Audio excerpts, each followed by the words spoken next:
katoa ngā mihi nui kia koutou. Welcome to the Sustainability and Community Resilience Committee meeting. I start today with a karakia from Councillor Davidson.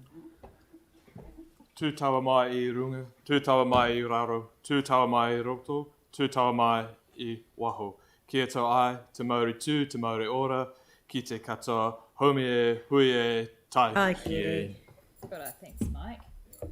Right, we move to apologies. Do you have any apologies? No. I may have to leave early depending on what time the meeting finishes. Okay, well, should we just deal with that at the time if you have to leave? Okay. And we note that Councillor Goff is on Zoom. Welcome, Jamie. Any declarations of interest for today? No. If they pop up during the meeting, please let us know. Confirmation of previous minutes. Have I got someone to do that? Mike and Melanie seconding. Thank you for that. All those in favour, please say aye. Aye. Any against?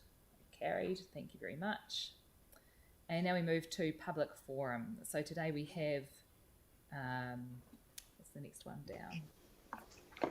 Yeah, today we have Midcell joining us, Oliver Hunt. Do we have them online? Great. So this is one that Councillor McDonald put on to us, and so he's had a tour and found them really impressive, and thought that would be great for us all to have a look and see what they do. Okay, welcome Oliver. Hi there, let me just get my screen share set up. Cool, that'll working? Yeah, you'll have had a chat to Sam and know that you've got 5 minutes. I don't know if you won't be able to see the clock, but you'll it'll be really good to hear what you guys do. Cool. Yeah, so I'm Oliver Hunt. I'm the founder of MedSolve, and I founded this organisation in 2017 as part of my master's project. So that's me. And our vision is to deliver sustainable healthcare all across the world, and obviously that's better value, more environmentally efficient, and sustainable in all of the dimensions of sustainability. The problem that we solve at MedSolve is that our hospitals in New Zealand spend millions of dollars on imported single-use medical devices, which ultimately, after one stop at a hospital caring for our patients, end up in landfill. And this is a problem that's been exacerbated by the rise of single-use devices, which has come off the back of pandemics and epidemics, actually in the 80s originally, but we'll probably see some more devices coming in with a single-use label more recently because, or into the future because of things like COVID. And given that we have a huge number of surgeries in New Zealand annually, that's a lot of waste. So what we do provides for hospitals to have a healthier way of spending their money, to create a healthier planet and ultimately give us healthier people. And in the COVID times, or in the times where you have large boats getting stuck in big canals, we also provide supply chain resilience. This is pretty much how it works. So hospitals use the product, the original product, we then collect it and then we remanufacture it. So we subject it to a whole bunch of testing to check that it can still work, cleaning obviously, and then packaging it, returning it to the hospital. And that all happens in Christchurch in our ISO accredited facility, which is what Councillor McDonald came and had a tour through recently. So I started MedSolve in 2017 as my master's project, and that was put through the University of Canterbury Summer Startup Program. We got the CDHB on board as our first customer in 2018, towards the end of the year, and we were supported into our proof of concept plant by the Canterbury Joint Waste Committee. So we now supply over half of the hospitals in New Zealand, and we have delivered more than 50,000 products into those hospitals. And if we look at the CDHB, based on the original product prices when we brought the products into the CDHB, they have saved over $200,000 at last check, and it's probably nearing $300,000, but we haven't assessed those numbers for a few months. So this is our reach. All of these green dots represent hospitals that we're working with. Now, obviously, there are a lot of hospitals that are grouped in Auckland, but we move our products using reusable cartons, so we don't actually have cardboard in our forward supply chain, other than for very, very small deliveries, and we use rail where practical. And we do not air freight, which is where 80% of our products come from when they get brought into New Zealand. In terms of traction or the impact. The support that the Canterbury Joint Waste Committee gave us, which was the first supporting organisation by grant, we're now in, so there's 63 surgical hospitals in New Zealand.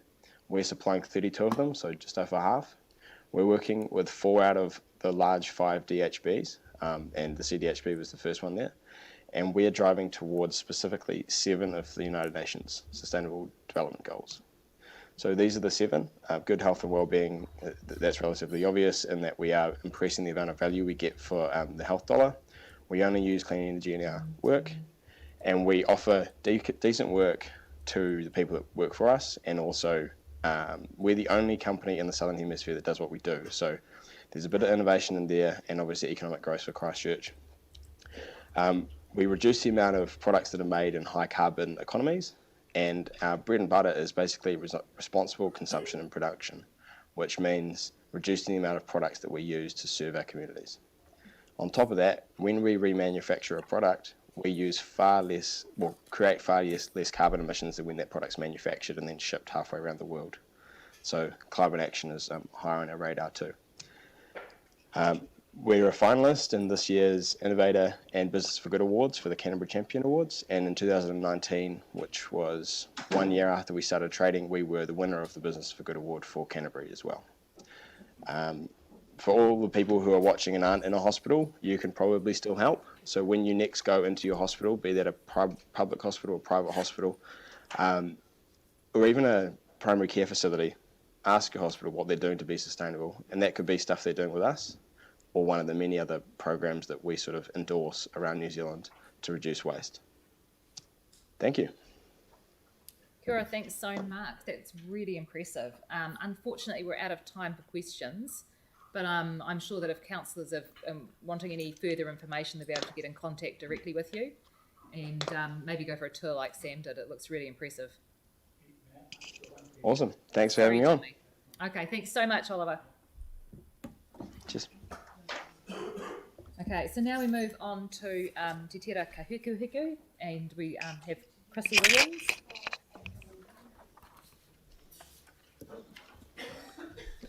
Welcome, Chrissy. And so we've got 3 sets of minutes today, but if you could just talk us through, what you've been up to and any of the key issues that have cropped up. Yes, you've got 3 sets. You could have had 4 sets, but we didn't have a meeting in November, so we have no business to consider there. So we did have one application for an event which has been held for a number of years, so we approved that through email. So so it feels that Te Tera Kahukuhuku is becoming less relevant, and there's a number of reasons I think for that. One is there's fewer transitional land use applications going to LINs. They've got their 6 months restriction on leases. There's sort of the anticipation that the land's being handed over to council, so people are not going through the LINs process, and it is quite cumbersome for people. So we're not getting those TOUs coming through. The second thing that, and I don't want this to sound like a criticism, it's just how the process is, but our group has also got the other red zones in its purview, and that includes South Shore, South New Brighton, the Port Hills and Brooklands. And we'd really like to encourage activities and transitional uses in those areas, but now that council owns that land, the council processes have come in, and things like if people have got a proposal, does it fit in with what parks plans are and those kinds of things, which is good to do, but it means that we're almost again out of that loop, and especially on the Port Hills, where there seems to be a very long process going through to decide what happens to Port Hills land, where people are approaching me and talking about they'd like some land swaps and things like that. They've got projects. Again, those get referred back to council staff, and I lose track of where they are. And the third reason I think is with the potential for the co-governance entity, hopefully to, looking at Leanne here, hopefully to be set up by early next year in February, where I don't see TTK continuing in that role, whether there's some kind of advisory group that's going to be up to the report that comes in to you in December. But so we're sort of almost on our way out, but we also have very little coming through to us. The other thing that the area that we do have some mandate on is the funding, the red zone transitional Transformational Use Fund. That's now down to 32,000 for the rest of the financial year. We're getting applications. People are very good at putting applications in that are just under 20,000, which is what we're delegated to consider. But we're trying to be a little bit more thoughtful, and perhaps we should have been earlier. We were perhaps a little bit generous in early days, but we're trying to eke that 32,000 out. But I don't think it will last to the end of the financial year. So, and if we end in February, that I guess you need to think about some other kind of funding form. So, you have the minutes and those comments from me. Happy to take questions, Madam Chair. That's great. Thank you very much. Do we have any questions from people? While you're thinking about that, I do have one. Just on page 19, you've got some stuff on the switch from halogen to LED lighting and the removal of some of those lighting poles through the Biannual River corridor. Have you had an update on that? We haven't had an update. People's concern was around the night sky, the dark sky proposal that's in for the red zone. So trying to make sure that we're not doing something on one hand that's destroying an opportunity on the other. So I think there was some knowledge in the group, anecdotal or otherwise, about the different kinds of LED lighting that could be installed that would reduce that glare. So, but I don't know much about that. We haven't had a feedback because we haven't met since then. So okay, no, that's fine. We had some information a while back, but I'm not quite sure how up to date that is now as well. But we might get some information as well because it's something that crops up with us a lot. So, questions for Chrissy on the minutes at this point? Yeah. I wanted to follow up on that. Could we sort of minute that we would like an update on it? Because the thing that concerned me was that I didn't realise that we were doing it, and there's a kind of a why. Yeah, no, we have had some information through on some of it, but I can't remember what it was. No, same goes. Same goes. Yeah. So but in our single activity management plan in the future, that's right, will all be clear. Yeah, so if we can get an update on that, that would be really good. And probably an update on the work that's happening on the Port Hills residential red zone as well, and the time frames around that. Yeah, there are huge challenges up there, but thank you for, can I then say thank you for raising that issue, because I think the areas where land has been transferred and assumptions are made, and the 6-month issue with LINZ, they're all sort of kind of combining to sort of militate against what we set you up to do. So we probably need to take that into account in proceeding with the next stage of the co-governance project. So yeah, I think those comments that I made, I think, are very critical for the co-governance group in thinking about how it's set up and what its role is, and the workshop we talked about its relationship with council and council processes, and that's going to be really critical, particularly for community people who are wanting access to some of that land. That's great. Yanni? Just we're currently putting LED lights in by the river, and we're waiting for the research from the university. So we didn't stop putting them in. Just ask for an update. Well, I mean, can I just check though? Like, do we actually need to ask staff to stop installing the LEDs in the meantime? Because certainly places like the Apawa Heathcote, the LEDs are going in right by the river. No, it's not. But so Yanni, yep. So it's still got ecological values, so Yanni, right? Without information, we're not able. So I just wondered, well, given that this committee has raised this concern... Yanni, without the information, we're not able to ask staff to stop work on something. So we're going to request the information. We've had the information repeatedly. Councillors know exactly what's happening with the LED light program. But I guess the choice is whether we want to do anything about it or not, based on the concern that's been raised. I can't see any harm in saying to staff, can we pause installing the LED lights in the meantime while we get the research and get the information back? Yeah. Point of order, I'd like you to sort of rule on, and it's just ridiculous to even have to do it this way. But the reality is that this is not a subject that's on our agenda right now. We're hearing a report from TKK, and I think we should proceed with that. Yeah. So we're just receiving minutes at the moment, and there've been some issues raised off the back of it, and we're going to be asking for some more information, and Nigel's got that in the notes. Right. Well, I don't know what information are we actually asking back? Information that will around the red zone and the lighting and the Port Hills and the timeframes for that. We have had an update, but I can't remember the date of that, and I don't have it in front of me, so I'm not asking staff to do a piece of work based off a recollection. Right, are there any further questions on the minutes, Anne? It's a general question and probably not specifically about Chrissy's committee, but over our side of town on the southwest, there is very little knowledge about what's happening here in the red zone, and I'm wondering if we could do something about that in terms of up the profile of the excellent work that's being done and all these projects. It is a citywide legacy project, and it needs to, people don't really understand what's happening here and know about it. So I'm wondering if there's anything we could do about that. Okay, so again, we're receiving minutes, but Nigel's now got a note of that, and maybe we could talk to Di to see what we can do in that space.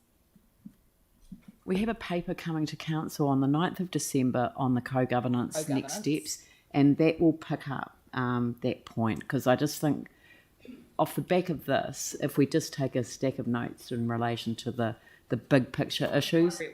These are not formal resolutions. Yeah, but 9th of December. For us to have a look and follow up. It may be that the information just comes through then.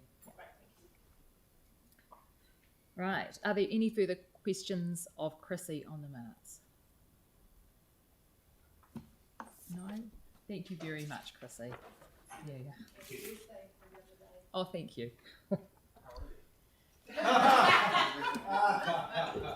Thank you. At the informal yesterday, councillors turned up for cake, which was lovely.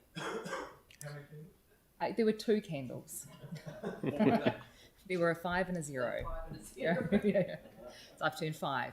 That wasn't the order. No, that was not the order. Right, so do I have a mover for the receipt of the minutes, please? Anne and Phil seconding. Thanks, Phil. All in favour? Aye. Any against? No, thank you very much. That's carried.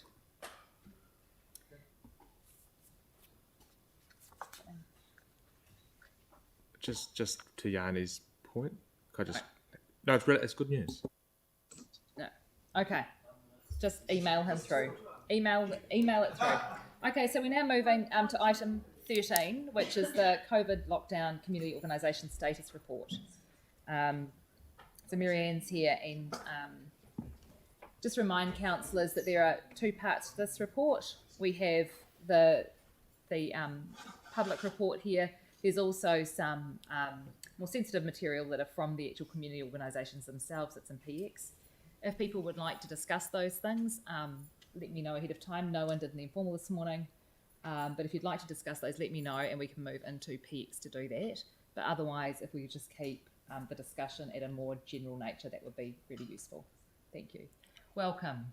And I see we've got people up here as well. We do indeed. I'll just introduce down the bottom there, we have Mark Hudson joining us today from the Community Focus Trust. They're based in Springfield Road and provide a range of services to the kind of St Albans and surrounding areas. And then I'm sure a number of you will know Jono Campbell. Give us a wave, Jono. Kia ora, Jono. So Jono is from Te Oroho Otautahi, and he's going to talk a wee bit today about the impact that the lockdown and the ongoing restrictions are having on young people that they work with. So before I hand it over to him, it's really about hearing from them today. But just in terms of the report, I'm happy to take it as read, and I'll just highlight a couple of things. It's important to note that it was a snapshot in time that this report was done, and it was actually quite early on in the lockdown.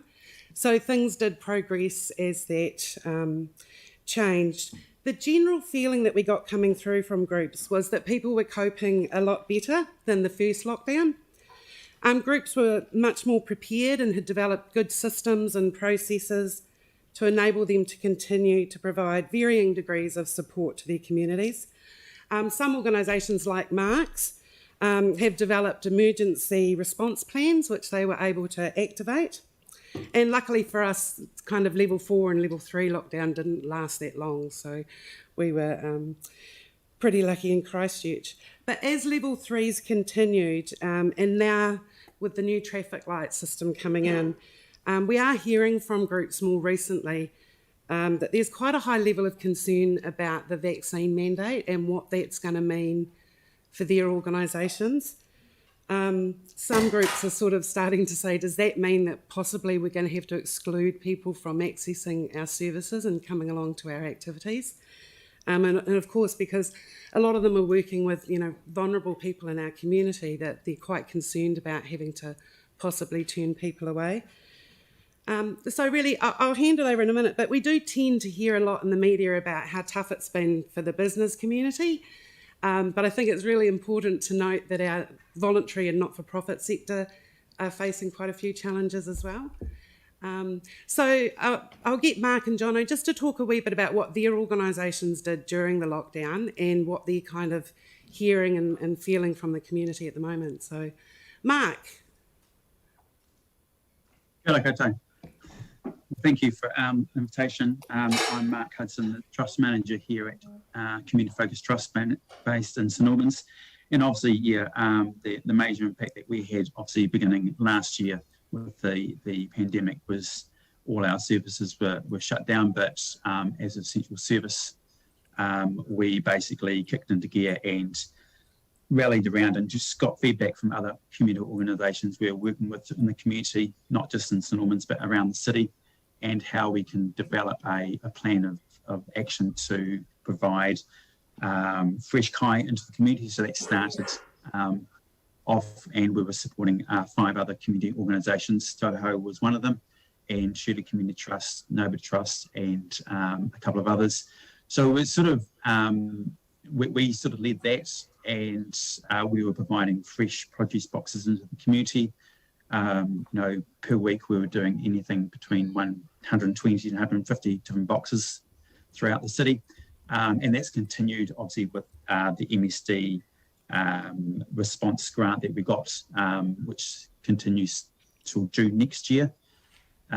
So we've sort of been busy. It has been, we're a small team, myself full-time, and we've just brought on a part-time. But during the pandemic, especially last year, it was just myself full-time. So I was getting a wee bit tired at the end of it. But certainly, we had to do something. So that was our response.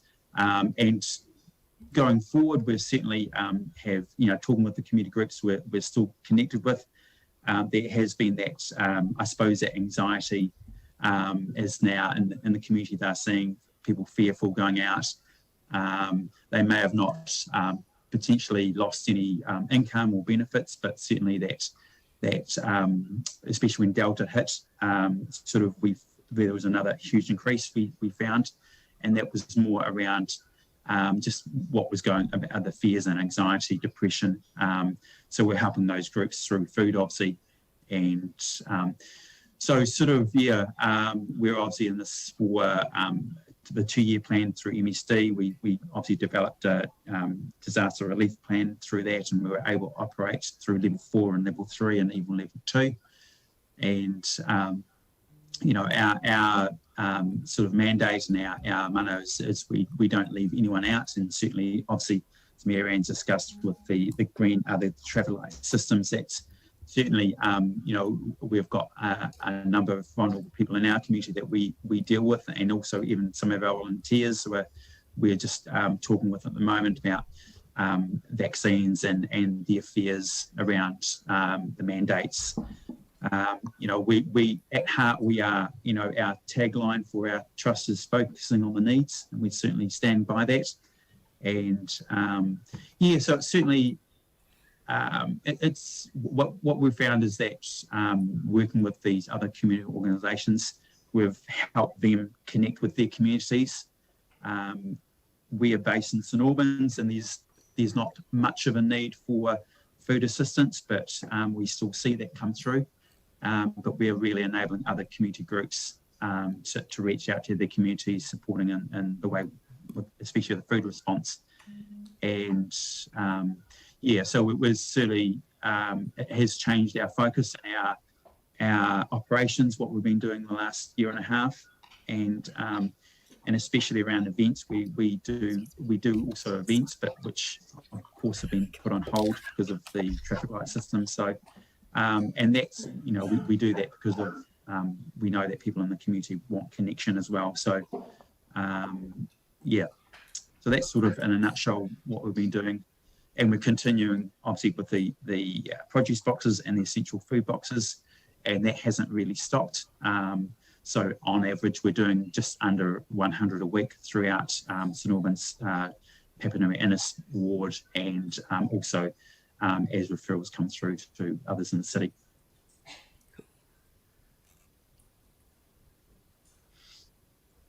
Thanks, Mark. Okay, Jono.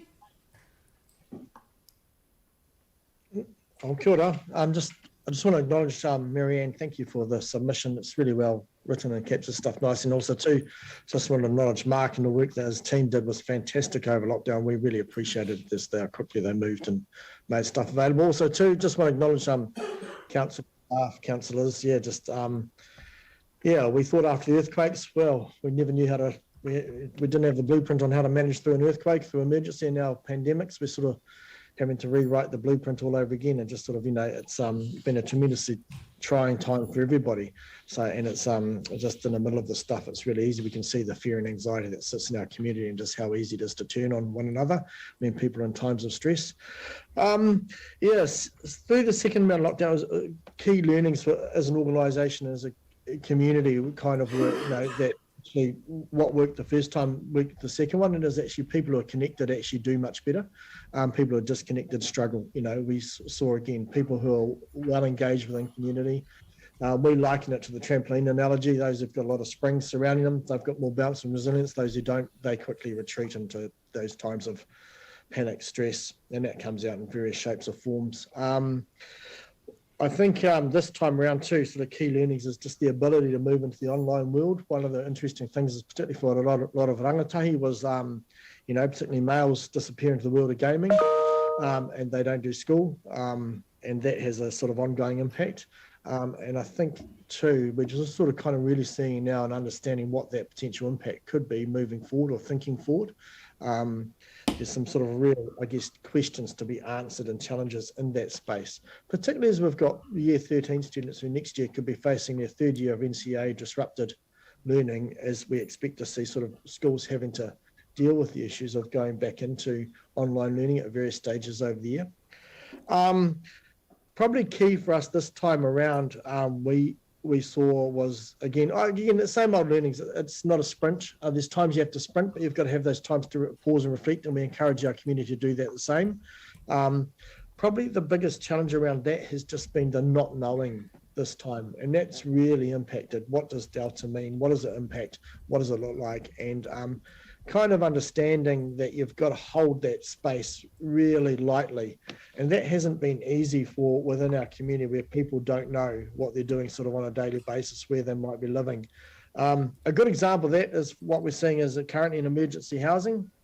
We've got a lot of families there who just haven't been vaccinated, and actually we're now finding cases of families who are actually being removed from emergency housing because they're not vaccinated, but there's been no compassion or process of supporting to be vaccination.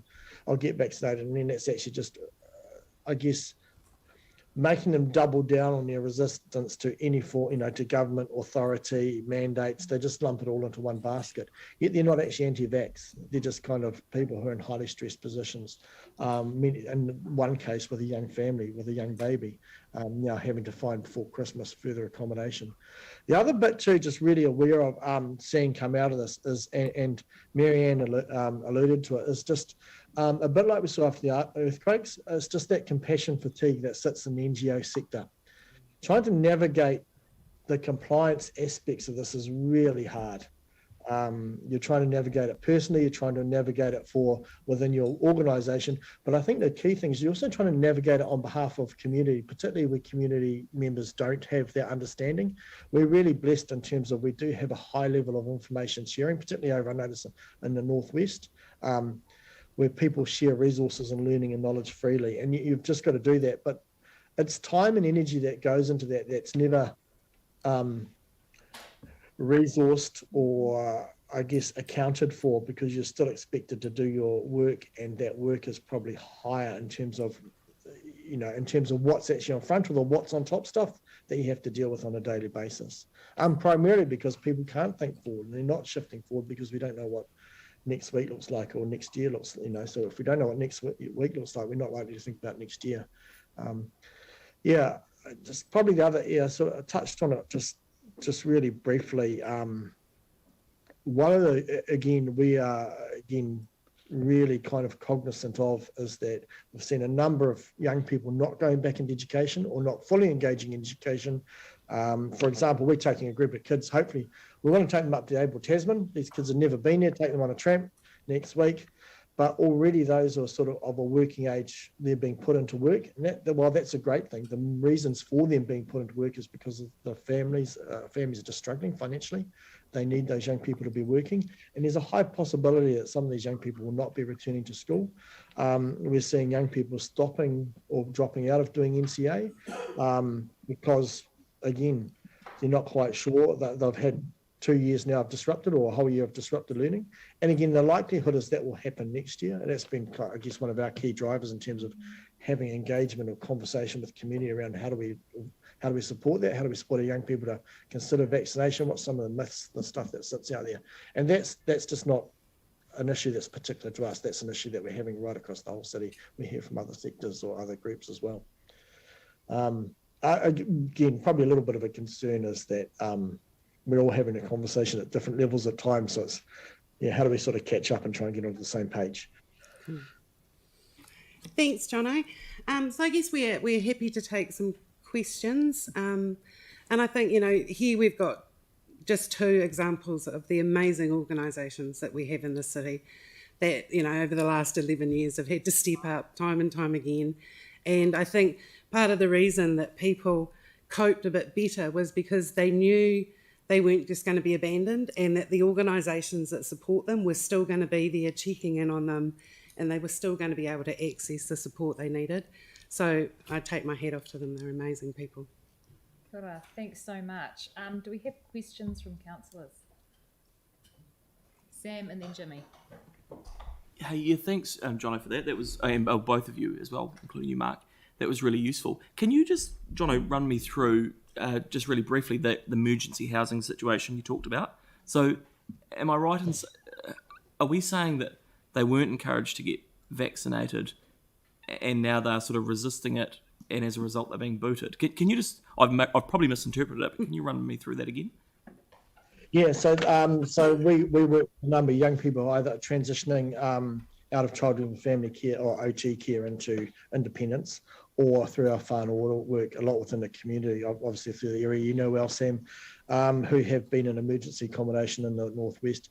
Yeah, so we know now, again, so that they were in private accommodation, but it was emergency accommodation where actually the owner said, if you're not vaccinated, you need to leave. The challenge for us is, again, I kind of think is that there's no process that sort of happened around that, or sort of the direction to homeowners around, well, how do we do this process well? And we're probably finding at the moment, they're not necessarily the most resistant, but our largest group of, we call them the crowbar whānau. They're the ones we have to sort of crowbar out of within the community to support them to become vaccinated. It's kind of a really long, a slow process because they're just, where their heads are at and where their minds are at, some of them hadn't even thought about vaccination, because they're just not in that space. And again, that's really concerning, that the message, the media, all those key messages are not actually getting through, which again is understandable when you're sort of, survival on a daily basis is your number one goal. I guess just a really quick follow-up, is there anything we could be doing, because that quite concerns me in a way that, or is there anything the DHB could be doing to kind of work in a constructive way to resolve it? So not necessarily about what's happened, but how do we move forward now so that these people are as protected as everyone else? Yeah, I think just making sure that message is sort of, particularly with these ones, is an understanding that a letter or a single, sort of quite a direct message just doesn't work. It's got to be a person-based approach in terms of breaking it down, understanding what's the fear, what's happening, what do they know, what do they don't know, which is a lot more time-consuming I guess, and that's probably where the challenge sits, but that, I guess, where that engagement within the organisation, who do they know, who do they trust, who can they go for information? So getting that message really clear, because the other side of it is we do know, we have those guys, they get impacted health-wise. The cost of the health system will be, is huge, and we just want to avoid that. And the other thing too is obviously the ongoing long-term effects that, potentially come out of these guys who are already, we're trying to shift out of being reliant on sort of our key sort of systems, the health system, the benefit system. No, that's useful, because the challenge we're going to have, particularly in your area, is some of our big council facilities, back onto a lot of that. So, maybe it's something, Miriam, we could just take offline in terms of, the people paying the bill for the emergency housing to these private landowners should take an element of responsibility in how they facilitate that, because it will come back to bite us all, I think. So, yeah, thank you very much. That's really useful. Thanks, Jimmy. Chair, just quickly, thank you so much, particularly with review and based on presentation. 1.3.3, fantastic, you've done a great job.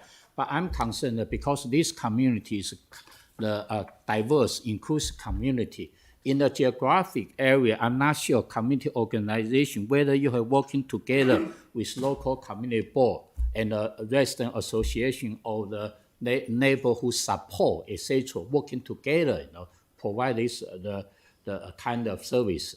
But regarding the demographic area, whether you have engaged with a different ethnic group or informed group, etc., how to working together, then can to integrate all those resources, can provide a good quality service to all those suffering people. Okay, so I'm not quite sure who wants to answer that one. Well, I suppose on our front, obviously, for us, it was we were heavily focused on collaboration. So obviously talking with the Papua Innes Board, but also we're part of the Northwest Collective, which obviously Te Hauroa are part of, and Neighbour Trust. So we were talking with them and basically saying how can we basically help, and obviously within their own communities they have their own obviously ethnic groups, and so we were sort of talking with them saying, what can we provide that helps them do their job, connecting with their own community. So we were certainly heavily talking with our own advisors. They were in touch. We were obviously part of the civil defence group as well, just collaboration to talk, to make sure that no one in the community is left out regarding whether it's food or someone to talk to. So although we were focused more on the food relief and the food response, we were certainly aware of making sure that the groups that we were dealing with, how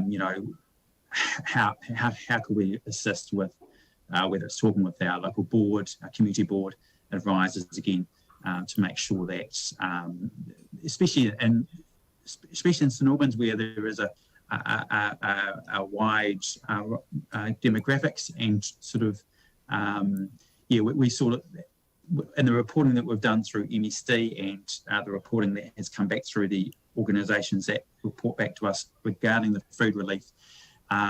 It's as a wide range of ethnic groups that that have asked for help and have obviously benefited through the COVID response that we've been dealing with. Yes, thank you so much. Thank you. Quick one from me. I know you guys do and those within your organisation do a lot of work with a lot of people who need help. But past experience has shown us that those people working in NGOs like yours also need support and suffer burnout through these times. How are your actual organisations themselves and the people that work within them and the volunteers all coping with what's happening and the amount of work that you now have? Jono, do you want to answer that, or do you want? As I mentioned before, you get the sense there's a bit of compassion fatigue, and everyone's sort of kind of holding out for Christmas, but also knowing that Christmas is not kind of what you kind of hoped it would be, because there's still a few unknowns around there. Really picking that up. I think the hardest thing around this time around is just the compliance that's kind of sat around trying to interpret stuff and acknowledging that there's a real responsibility on that compliance space in terms of as employers. And the key question, and Mark touched it before, how do you get our call is to sort of work with those, vulnerable, marginalised, and our experiences that often we've seen in times of crisis, the paid professionals can pull out, but that's actually really unhealthy for communities because we've sort of seen that time and time again. And when I say paid professionals, if it's a safety issue, to say, we need to stop, compliance takes over and sometimes people get left behind. I think the key challenge is that where people's energy is being soaked up. How do we do that? How do we maintain, because there's now a real personal health element too. We have a lot of our volunteers will be health compromised. We have a lot of ones who sit either elderly or home who work within the community. I think that's some of the real impact we still haven't sort of thought about or unpacked across the community. We're going into homes where we know there'll be unvaccinated people, and you just have to do that. You're kind of sending compromised people to sort of work with compromised people, and as an employer, there's so much responsibility that sort of sits in that. Your wisdom is being tested, I think, on a daily basis, and that's not even necessarily looking a long way forward. And it's not something you can legislate for or be really prescriptive in as well. I think that's the really hard thing too, because you're dealing again with vulnerable people in really hard spaces. That's great. Thank you so much. Aaron's got a question now. Yeah, Jono, thank you very much for raising the crowbar communities. I think that's what you referred to them as. If the question had been asked of you at the start of this year, prior to the rollout, who we needed to talk to, how we were going to deal with them, I'm picking you would have said exactly what you said today, except it's almost too late because we go to a traffic light system next week, and some of these people haven't, like you said, haven't even considered going out to do it. Too often, people who are not getting vaccinated are being called anti-vaxxers. You haven't used that term today at all, because you see it through a completely different lens. Is there a better way to communicate? Because it's not a DHB thing. We raised this back in April. We said we could have named all the groups to talk to early, but it was run out of Wellington. Is there a message we can send to them on how to communicate with those groups and maybe label them a little less and work with them to get over the line to get the support they need? Yeah, interesting. Yeah, actually, some of the information is coming through now is really good. I think that's one of our key learnings from the first COVID thing. Everything was just too wordy. There was too much. But we're seeing now the messages are actually really simplified. In fact, we had a really good meeting with just through Pegasus Health, a doctor who was really good at with our guys. So we're kind of training the trainers in terms of how to communicate and what are the key questions and that are coming through. Stuff that still missing out on, it's always going to be up for criticism, but visuals, those things, just simple images. But I think understanding where the key thing is just, and again, this is actually a message we got and we understand well, is understand what were people's feelings, their fears, their anxieties, and unpack those first. I mean, I can think of and again, this is sort of confidential to hopefully this space, but a family we work with who had a real fear. Hey, Jono, this is not a confidential setting. Oh, sorry. Yep. That's right. No, wait. Well, it's not confidential. I'll change it then. I'll kind of see. This is a public meeting that is currently being live streamed. So I'll name. Give me 2 seconds. I'll just think about how to phrase it. Yeah. So it's not uncommon to find people who are resistant to mandates and bits and pieces, but what it really comes down to is they've had a personal experience where they have been dictated to or told to, and that is the feeling or the fear that drives the resistance as opposed to a vaccine or even a mandate. It's the sense of being powerless, and powerless in an individual sense and in a wider sense in terms of what's happening in the world is something we see. It's a theme that comes up all the time. Yeah. So Leanne's got a question. It's kind of an offer with a question, but it's I was really impressed with the work that the Aranui Community Trust did and the Phillipstown Community Hub as well, because they both focused on addressing those issues that you described. So they had education days. They associated the vaccinations with a whānau environment and a whānau fun day in Phillipstown. You know, so the community-led initiatives are the ones that really work. I met an amazing public health doctor that works for the CDHB as part of that process, and I'd like to connect him with you, because I think between the two of you and some of the community experiences that you'll be able to get through to all of those people. So thank you very much for your presentation, and thank you for just opening up people's eyes to the reality of what's going on. Okay, thanks so much. I think Anne's got a question for Michelle. Marianne. Marianne, sorry. Yeah. Like, hang on. Sorry. Oh, she's, yeah. That's it. Hey, thank you for this week and the report, and thanks to both of you for the work that you're doing. In terms of youth and homelessness, you know, it's been highlighted here again, and we know it's a hidden problem. I'm thinking, is in terms of council response, is there anything that we can do with linking up with OCHT and managing that issue? I'm bound to be. Well, given that we've heard that that's an issue. It sounds like quite a big thing that maybe be taken offline, and we can deal with that outside the meeting. Yeah, that would be fantastic. If so I've reached out after hearing the comment and reached out to OCHT and Kate in her role both as CEO of OCHT but also her broader community housing Aotearoa role to see if I can get any background. So I'm waiting for that to come back. But I'll talk more when we come up about some of the stuff that OCHT has done in the vaccination space, because they've done some stuff, and potentially some of the trustees here might be able to comment further on that as well. That would be fantastic. Thank you. Okay. Thank you. That's great. Thank you. So it looks like we'll be able to do some more connection there and see if we can all work together and help where we can. If there are no further questions, Sam's happy to move receipt of this, and Aaron to second. Sorry, Pauline, just not quite quick enough. The question. Yeah, I mean, I just wanted to thank staff for doing this work, but I think, like, obviously there's been a time lag, so this was like September, August. We're now going into a completely different model when Delta hits, where we know the health system will be overwhelmed and the community will be left to deal with the impact. So I just wonder if we can look at doing something similar going forward around the traffic light system, but also the kind of the community care aspects, and just make sure that we can kind of keep updated and provide the support, which I know you guys are already doing. So this is not our first report of these, and No, I'm it's assuming not. that they'll be ongoing. Is that right? Absolutely. Yeah. That's right. Okay. Right. If there's any debate, no, I'll put that then. All those in favour, please say aye. Aye. Any against?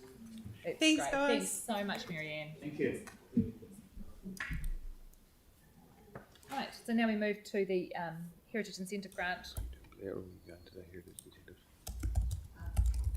Oh no, sorry, you're right. No, you're right. I was moving to Blair next, and I had let Carolyn know as well.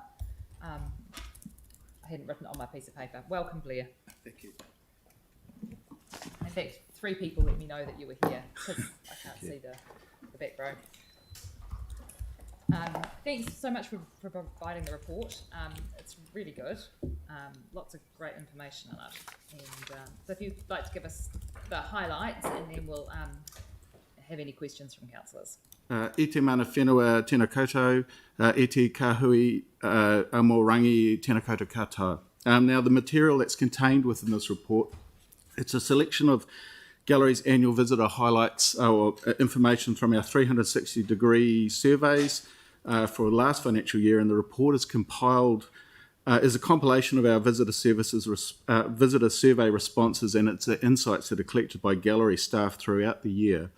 And it's compiled by an organisation called Morris Hargraves McIntyre, and they're an international consultancy that work in this area for heritage and cultural organisations around the world. And the report was compiled in August 2021. So quite quickly, it's a snapshot of visitor numbers, origins, demographics, satisfaction levels, diversity, visitors to Christchurch, propensity to return and recommend, intentional versus incidental visitations, outcomes versus motivations, age and gender, But also included in the report is information on the wellbeing benefits of a visit to the gallery and an overview of the success of the gallery's retail offering over the past financial year. And I've also included an update on this financial year's education and public program numbers, a little update on acquisitions and exhibitions, data on our website and social media, information on our volunteer hours and the support that we have from supporter organisations, and overview of our capital program, and finally an update on the Akaroa Museum as well. And of course, I'm not going to go through every aspect of the report, but I'd just like to mention a couple of areas of interest, and then of course I'm happy to answer any questions you might have. The overall visitor number for 2021 was 303,245. 55% of this audience were from Christchurch and 35% were from elsewhere in New Zealand. Of course, our international tourist numbers aren't what they used to be, and in the past, in an average good year, that's probably about 40% of our visitation was international. Our satisfaction rate continues to be extremely high at 98% rating. Their visitors excellent or very good. And the average visitor spends 1 hour and 19 minutes in the gallery, which is an increase of 2 minutes, which doesn't sound a lot, but if you add that over the times of the number of visitors, it's hundreds of hours additional time in the gallery. And 16% of visits were made by groups that include children, and that represents about 37,000 visitors, and it's a 13% increase on the previous year. 6% of our visitors identified as Māori, up from the 2% the previous year. And in real term, that represents an 8% increase from 5,000 to 13,000. And just jumping forward into motivations on that line, 6% of visitors identifying as Māori, 1 in 10% of visitors to the gallery, 9%, visited the gallery to make a connection with Māori culture through art, but the result is actually 27% of our visitors reported on making that particular connection. 45% of non-local visitors identify the gallery as an important factor in their decision to visit Christchurch, and 30% of local visitors cited the gallery as the main reason to visit the CBD. 63% of visits are planned in advance and intentional, opposed to incidental. And 73% of our visitors would definitely recommend a visit, which is an increase in real terms of over 30,000 people on the previous year. So the report also surveys visitor motivations for attending the gallery, and you can see that there's a range of things there. I think one of the interesting ones for me is that is the figure I gave you on Māori culture through art and connecting with that. But you can see there's a range of reasons that galleries visited. Our galleries visited, and they're social, intellectual, emotional, and spiritual. And you can see through that graph the changes over the last year. Something we've been really interested in looking at is the effects on wellbeing of a visit to Christchurch Art Gallery. And it's something that we've been surveying over the last year or so. So 52% of visits strongly agree they felt happy having visited the gallery. And this is a significant increase when compared to 41% of visits that strongly agreed with the statement thinking back before. So they had an 11% increase in well-being from a visit to the gallery. Of particular note is that visitors that identifying as Māori over-indexed in this area, with 65% strongly agreeing they felt happy post-visit compared to 37% pre-visit. And there's a whole lot more information there. And what we're working on at the moment is working with a couple of international consultants to actually, if we can quantify that value of well-being. So what does that well-being visit to a gallery actually represent in dollar terms? And we're doing some really good work in that, but that'll be in a future report. Just moving quickly through, you can see, just jumping here to retail, the shop, despite the travel restrictions and social restrictions over the last year, the shop's been doing really well. We increased the footprint of the shop just before Christmas last year. And even this year, the gallery shop is 40% above target for this time of the year. And that's a real result of the amount of merchandise and publications that we're making around our exhibitions program, and one of the key for that at the moment is the Flying Nun exhibition and the Bill Hammond exhibition, which are driving some really good shop spending. Moving to education public program numbers, we've had 230, and this is this financial year, that's 2,343 school children taking part, and these students represent 54 individual schools. We are really forecasting about 17% reduction overall this coming financial year because of COVID and the uncertainties around that, and also a very similar decline in public programming, which we believe will be about 22% because we just can't do big events. Curator and Collections, we've added 56 works of art to the collection, and 36 of these works have come into the collection as gifts. And 22 works from the Christchurch City's collection have been lent to other galleries to include in their own exhibition programs. I'll just jump forward now to our supporters. The gallery currently has a team of 48 volunteers managed through our Education and Public Programs Department, and collectively our volunteer team has accumulated 505 hours of service, delivered over 160 separate occasions, and have assisted with 46 school sessions. Again, these numbers are well down on where we would expect them to be, primarily because of COVID. In terms of our supporters, this year marks the 50th anniversary of the Friends of Christchurch Art Gallery, formerly the Friends of the Robert McDougall Gallery. And the Friends Committee consists of 8 volunteer members who employ, at their own cost, a 0.5 FTE to assist with all of their activities to support the gallery and their membership. And to celebrate the 50th anniversary, the Friends Committee has raised approximately $80,000 to support the purchase of works for the collection. And there's currently 900 Friends of Christchurch Art Gallery Friends group, and that's up from 820 the previous year. Of course, the Christchurch Art Gallery Foundation has a committee of 11 individuals all volunteering their time to raise funds and support the gallery. And the foundation directly employs 1.5 FTE contractors to manage the gallery's sponsorship relationships with a range of local businesses, and supporting the foundation's goal of building a $5 million endowment to aid acquisitions in the future. Just jumping ahead to Akaroa Museum, it's their financial year, they had 24,500 visitors throughout the year. It was a really positive result for them given border closures and no internationals coming in.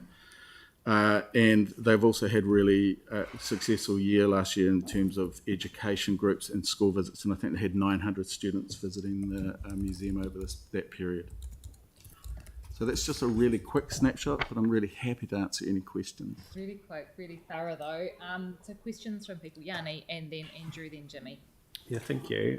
Thank you for the report and the work that you've been doing. I just, I think I asked this last time we had the report. Do you get any sense of the geographic areas from where people are coming, and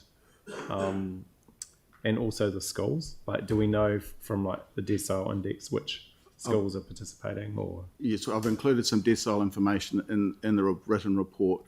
I haven't broken it down to actual schools, but we've included numbers from each decile's area or range, and we do get assistance through an organisation called CADFAS that makes funding available for lower decile schools for bus support, and that hasn't been taken up a lot in the last year. Just again, our numbers in the school program are down from where we want them to be.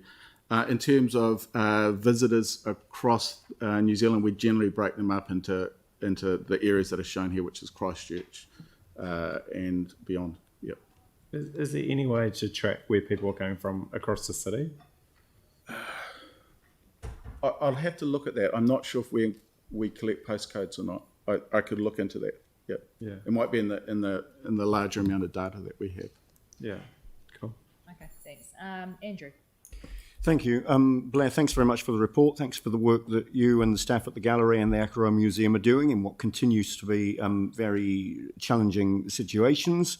Referring to paragraph 4.6 in the report, increase in the number of Maori visitors and an increase, as you said in the presentation, around people making connection with Maori culture through art. Were there particular exhibitions or activities that drove that, or has that been happening organically? It's a deliberate decision in our programming through exhibitions like the recent collection Hang Te Wheki, and also the temporary exhibitions program like the big Ralph Hortery touring show. So it's something that we're actively working on in terms of programming and interpretation, and most of our exhibitions include toreo, signage, etc. now as well. So it's a planned approach. Yeah. Thank you. Thank you. Jimmy, then Pauline. Okay, thank you. Thank you for your comprehensive report. Well done. I ask one question. 4.1, the particular after the COVID lockdown, compared to these 2 years, 2019, 20, and 20 to 21. The overall, the visa figure you increase around the 10%. However, you have public program increased maybe 150. What kind of program attracted all those people in order to be attracted, would like to visit the art gallery as the main reason to visit the Christchurch CBD?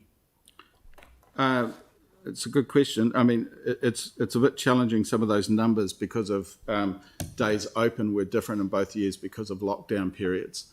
But we've been doing a lot of active programming and public programs, ensuring that we can do large events that attract, thousands of people to.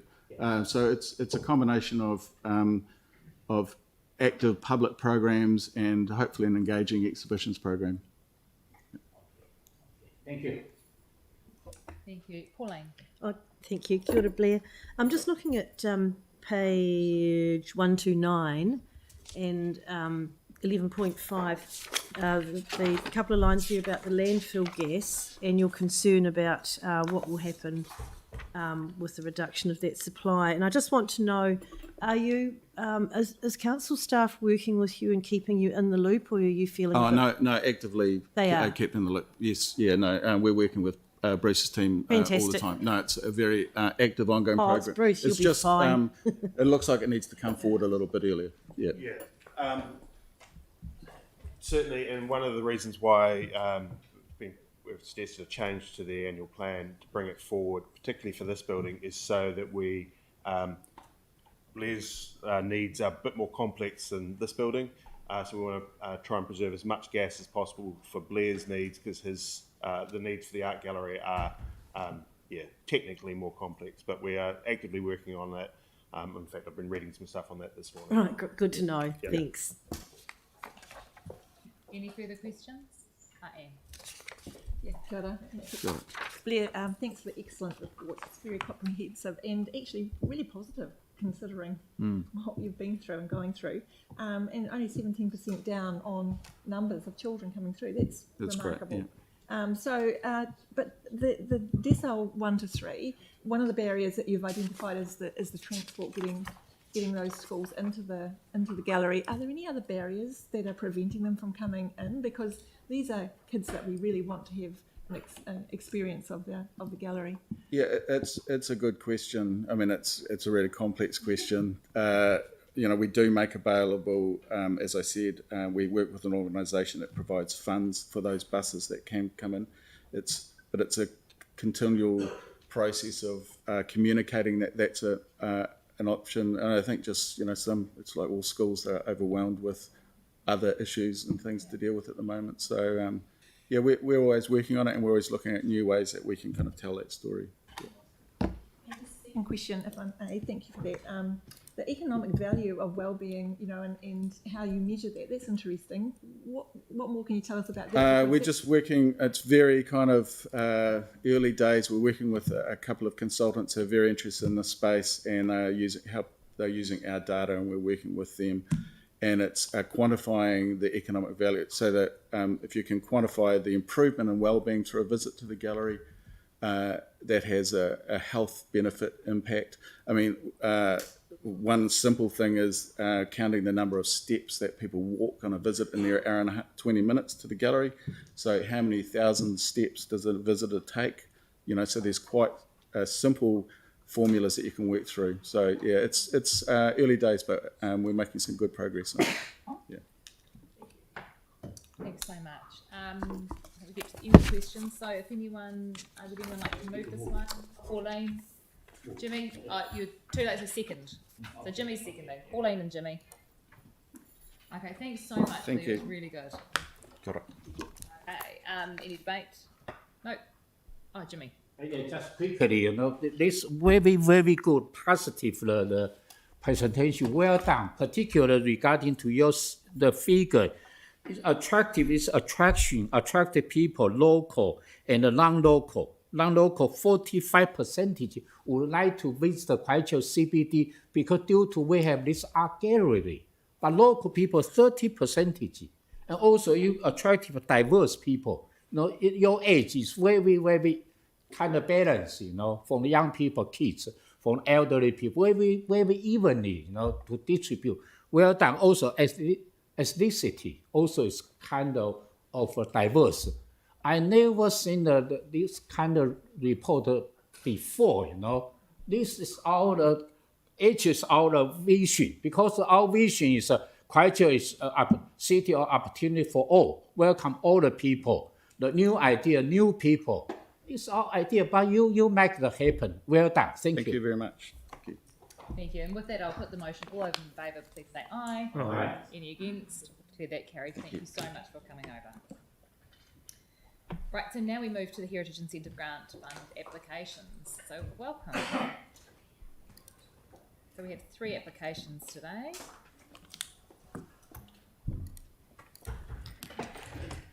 I might just take the report as read and just move straight to questions, unless there's any updates, any new information.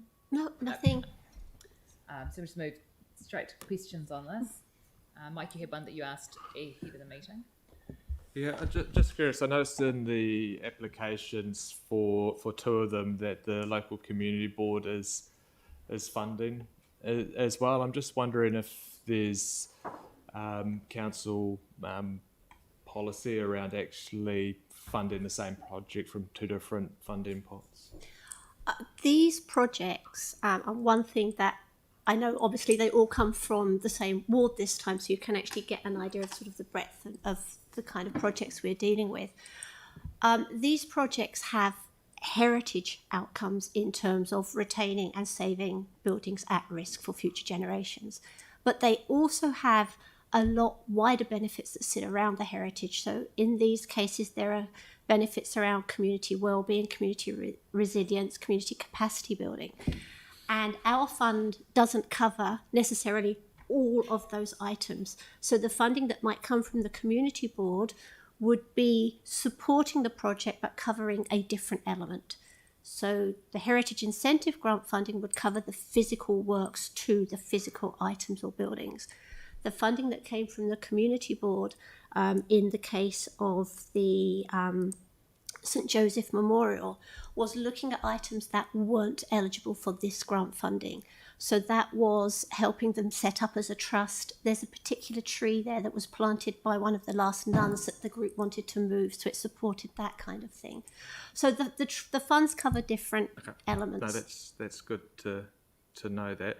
Another question on the Rapaki application or your recommendation, 30%. Is that purely just the quantum of it?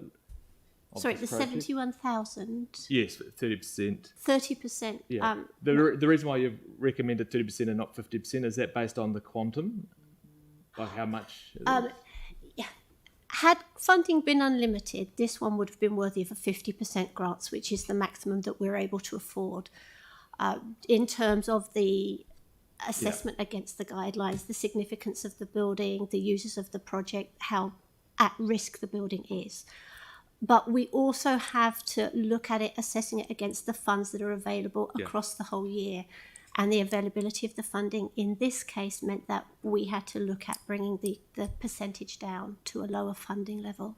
Do you so with the remaining balance, do you have an idea of what applications are sort of coming through? I'm just wondering if I've got, for the next report, which is already started, I've got one in Fendleton, one in the central city, one in Riccarton, one in Ferrymead, and I've also got another 3 or 4 that I'm working with the applicants, and we're really close to getting them in. So there will be a lot of applications this year. I can't see. So raising that one will probably put the other ones at risk of not getting enough funding. Somewhere down the line, because we've got a fixed budget for this year, if we put more onto this one, it means somebody else would get less. Yes. Okay, thank you. Any further questions on these? Okay, so Pauline, you remove staff recommendation? Yeah. Seconder? Melanie? Any debate? Yeah, sorry. Gazes that kind of that way. Okay, in that case, I'll put the motion. All in favour, please say aye. Aye. Any against? Declare that carried. Thank you very much. Right, now we move to the Suburban Regeneration Biannual Report. So, welcome, Janine and Caroline.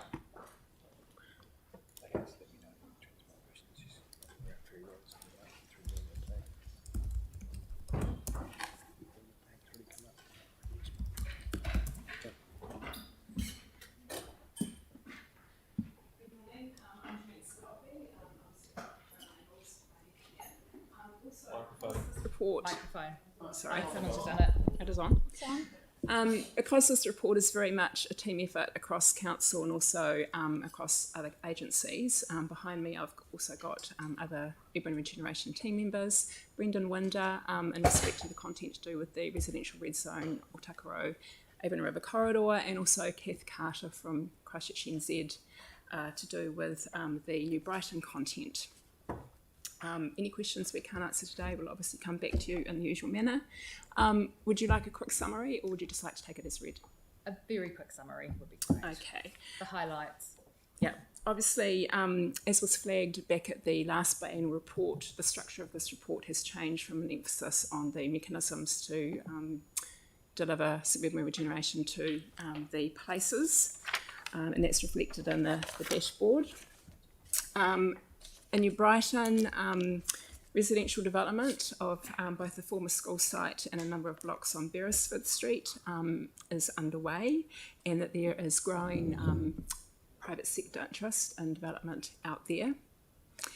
In the Linwood Village Inner City East, the revitalisation plan that was led by the community out there has been endorsed by the Community Board back in early August.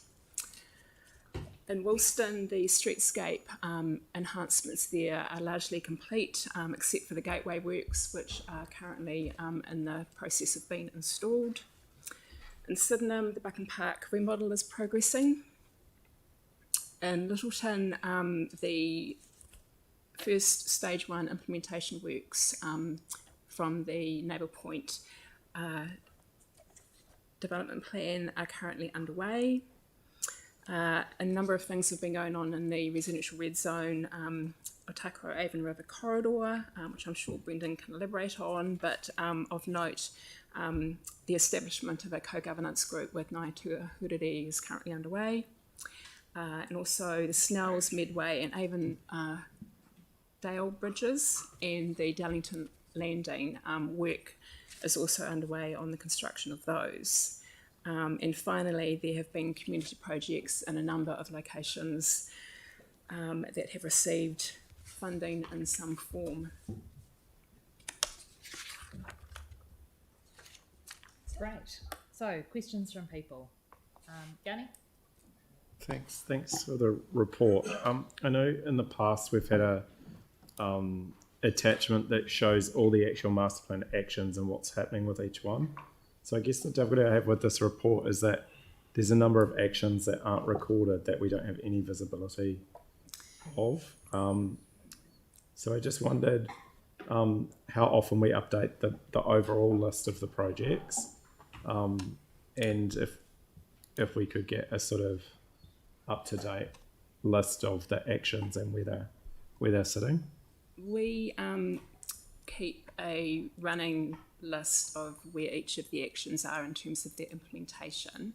The approach that we've taken here, though, is to only provide advice on actions that are currently funded this financial year and are otherwise, actively progressing in some form. So as projects get initiated or further progress is made, they will come back to you through this report. Yeah. So how do we, I guess the trick is, or the question is, how do we get, like, if you take Phillipstown, Charleston, there's action CE1 and CE2, and the time frame was short, and that was in 2014, but we don't have any sense of why they haven't been funded, or where they sit in the priority, and how we can move things around if we think, obviously we've had submissions to LTP. So I might get Nigel to give a quick bit of advice on this one. Cool. Yes, in terms of, you got the response from Head of Transport, that's what we're talking about. In terms of go through, so in terms of she's going to respond to these requests through the annual plan process. In terms of go through, so she's got the original request, and through the annual plan process she's going to respond to and provide an update of where we're at. But for example, like in Phillipstown, there was a action to look at the district plan, to look at the So Yanni, what we've got is the actions that are currently funded in this report. Yeah, there's actions that are operational that are not budget lines, and that's really what I was interested to understand, is how do we get visibility of those actions? So that district, for the district plan action that you've referred to, we'll take that offline and provide a response back via the chair or via the chair of the committee to the committee. That would be great. Thank you. Cool. Thanks. So we've got Jake and Sam. I'm fine as well. You're fine as well? Yeah. Cool. Yeah, thanks. With I know that the Central New Brighton School it's been demolished and tidied up, and it's getting it underway. With the and that's owned now by someone else, which is cool. Are the Beresford Street sections actually been sold to someone, or have we got contracts on them yet, or where are we at? Contract by the end of the year. We're currently working with shortlisted parties at the moment. Sorry, can you wait till you're by a microphone, because Jamie's up on the... You come down and speak. Come down. It's just that Jamie can't hear you unless you're by a microphone. Sorry. Yeah. So we're working with shortlisted parties at the moment, and we will have a contract by the end of the year. We won't have a public announcement till next year. Okay, so you're more than happy with progress? We are. We've had really strong interest, and a lot of that has been in response to how well Hapuna Tai Moana is going. Yeah. Thank you very much. Right, thank you. Aaron. Yeah, two quick questions. First one is that the Janine Sowerby that recently got funded as a local filmmaker? Yes, it is. And I just letting everyone else here know that one of our staff recently got funded for filmmaking, and it's Janine right there. So congratulations. And my question's just around Bishopdale. Any updates on that and some progress on there? The only update I can give you is at the moment the new owner of the supermarket, we're currently working with them towards the land ownership swap as part of the car park. But otherwise, in terms of capital works, there's no LTP funding at the moment. Could I just add, in terms of Bishopdale and the land ownership matters, that we've made it clear to the supermarket owner and to the supermarket company that the initiative to precipitate or catalyse that starting a process is with them. Thank you. Thank you. Any further questions? Jimmy. I remember several years ago the church corner, the area also part of this kind of regeneration, the suburban generation, the plan. So after that, I never seen again. So I'm not sure, where to start, why consider the area, because we still through the consultation, particularly seeking the elected members, people's the consultation.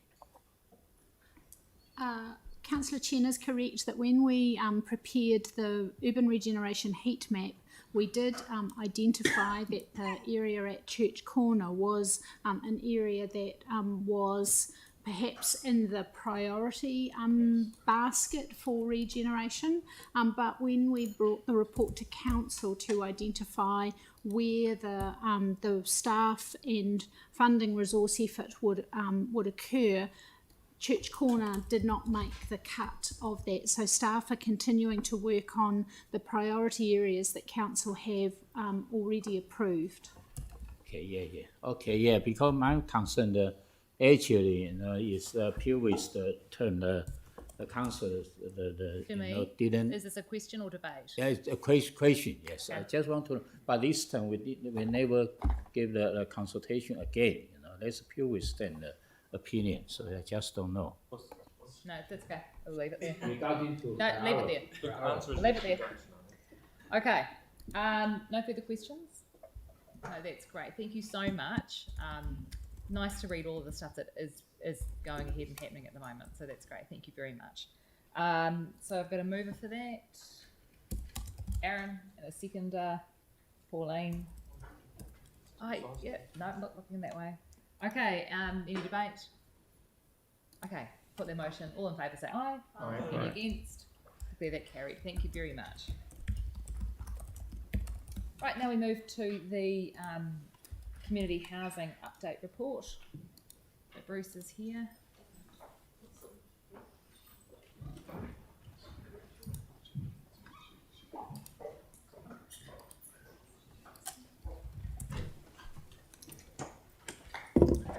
And while I'm here, more importantly, Lisa is here. Welcome, Lisa. Thank you. Lisa is our community housing team. So you'll be aware from the report and our previous discussions that we've made a change this year where we've transferred further responsibilities to OCHT, which has resulted in some changes to staffing. And Lisa is now the responsible person for the housing here. So I'm going to hand over to her to introduce the report. Thanks, Bruce. I feel like I've been thrown in the deep end, but that's all right. I'd just like to start off, I guess, by acknowledging the length of time between reports, and I get because it is meant to be a quarterly report and it has taken a wee while, but as Bruce has said, that sort of has been impacted by the changes that have happened within the housing team, the staffing changes, and then of course COVID-19. Up until the 30th of June, Council were still managing the major work programs as per the report. A couple of highlights in there that were run by Council was significant exterior works at Harmon Courts. This included exterior painting, re-roofing, window upgrades as required, in residence lounge and communal laundries were all upgraded internally. So a lot of work was going on there, replace the water main. And then we've also fully upgraded 16 bathrooms at Biddick Courts and amongst that whole complex. So that was, finishing off, I guess, the council's work with some major work going on there. From the 1st of July, we have handed that responsibility out now over, transferred that to OCHT. I personally think the changeover was reasonably streamlined and it went well with no significant impacts to the tenants, which was really pleasing to see. We're working really closely with OCHT in that initial transfer phase, ensuring that programs have transitioned, that they have run smoothly. They had things like tree maintenance, exterior painting, line marking, all up and running pretty quickly within that changeover process, so it was good. Other work currently in the pipeline with OCHT is some major interior upgrades at Waikola Courts. It's 30 units there with some remodelling and also looking at conversions with some of our studio units within the portfolio and upgrading those to 1-bedroom units so it makes better fit for space for the residents. Council now has a role really as a passive landlord, overseeing rather than undertaking the maintenance. However, I do want to assure everybody that we still do have oversight of what is going on with those programs. We look at what's been planned, what's been undertaken, we're monitoring performance as required. Any asset data is jointly reviewed between council and the trust so that we're making sure that we're looking at our lower ranked complexes first. So there is a lot of work going on in that space jointly between the two parties. I would just like to bring an example of how that works to the table, because I know I've had a couple of things cross my desk lately as to that process, and particularly with regard to tree maintenance, which has come up. We do have oversight on that. We have a program that is our first priority is to prune the trees. We will only remove a tree really if it's in decline, if it's affecting tenants' health and well-being, if it's damaging the asset or interfering with the service. If we do remove it, we are looking to replace with some kind of species that is better suited to the area to provide benefits to the tenants. And we will not remove anything that is a food source. So they will stay unless they are in definite decline. But once again, we will look at replace. All this work that we do in this space is done with an arborist, so it's not just decisions that we're making ad hoc on ourselves. So just rest assured that we are looking at that.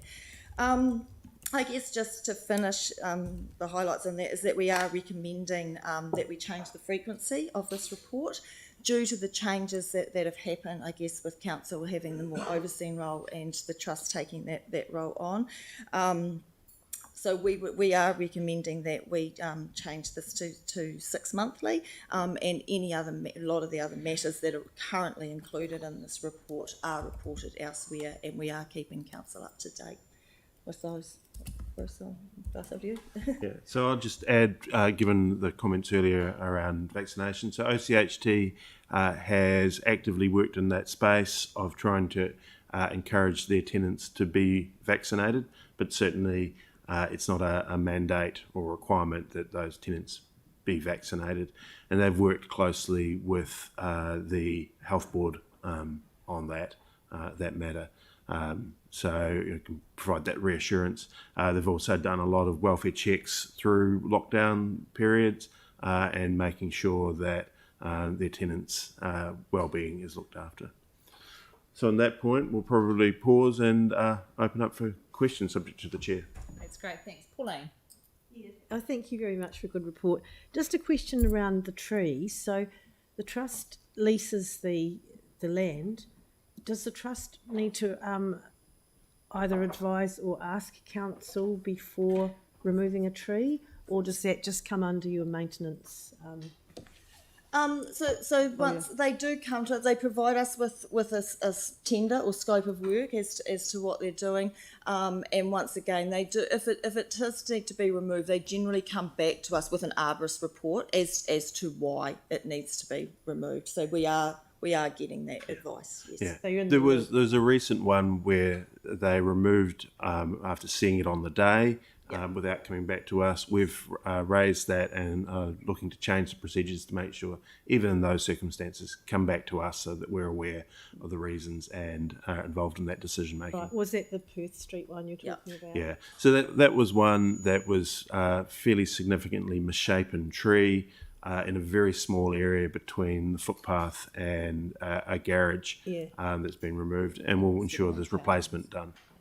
Yeah, oh, thank you. That clarifies that. Any further questions? No, that's great. Nice, easy one for you first. Thanks, Lisa. Isn't it? So, do I have a mover for that? Tim, seconder. Andrew. All those in favour? Any against? Okay, thank you very much. It's 11 o'clock, and so the. Yeah, it's like if we could squeeze them all in and before we go, then we're just finished for the day. How does that sound, rather than a break? Yep. Okay. Right. Are you okay with that, Nigel? Okay. So, extension of time for Central City Landmark Heritage Grant. Mike, were you moving that one? Yes, I did. And Okay, and Jake's seconding, and Sam's got a question. I thought we talked at one of the last ones about a delegation for staff to roll these forward when necessary, so I was surprised to see it come back. Why is that? We did, but I think another staff member is dealing with the delegations, and it is on the next report. Oh, to grant it, so you can... Yeah, but okay, it cool. hasn't worked its way through yet. Bureaucracy takes time, Sam. Yeah. It takes ages. Thanks. Okay. Any questions on the actual thing itself? No? Any debate? In that case, I'll put the motion. All those in favour, please say aye. Any against? Declare that carried. Thank you very much. Thank you, Brendan. And next we have the draft submission on transitioning to a low emissions and climate resilient future.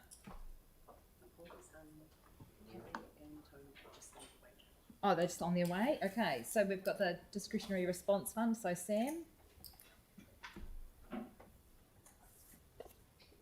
Welcome, Sam. Microphone, sorry. Just quickly introducing the report. There's been a couple of little changes since it was written. So 2 previously approved grants, the events have cancelled, and so those grants will be withdrawn. They hadn't been paid. Now those are for Attitude Awards and for Grow Aotearoa. So we're keeping in touch with those groups and working with them, but the grants won't be paid. Therefore, the available balance is not 54,000 but 69,000, and should you approve the staff recommendation, the available balance will be 49,000. Additional to that, we're looking at the pipeline of applications to the DRF, and there's a lot of need. You've heard earlier today of that, and applications continue to come through. So staff have looked at the Capital Endowment Fund. We're managing that process for community organisations to apply to it, and we'll be bringing you eligible applications in March. We believe that based on the number of applications that are in the pipeline at the moment, there's a little bit of surplus there that we could consider putting towards the DRF to meet the demand that's there. So on the 9th of December, we'll bring you a report to council to consider that as an option. And with perfect timing, I now introduce Jamie Hanton, who's one of our community arts advisors. He's been with council about a year, but this might be the first time he's presented to you. To very briefly introduce the application that we're looking at today. Thank you. Tēnā koutou. I'm Jamie Hanton, a community arts advisor. Just speaking to the RDU application for the Aotearoa Access Music Program. So RDU has been operating since 1976, supporting local music sector as a student radio station and community events organiser that plays emerging and established bands from across all genres. It currently receives recurrent operating funding for its core business of running a radio station from New Zealand on air. In this role, it has supported countless bands and presenters to progress their careers and develop their practices by giving them much needed experience.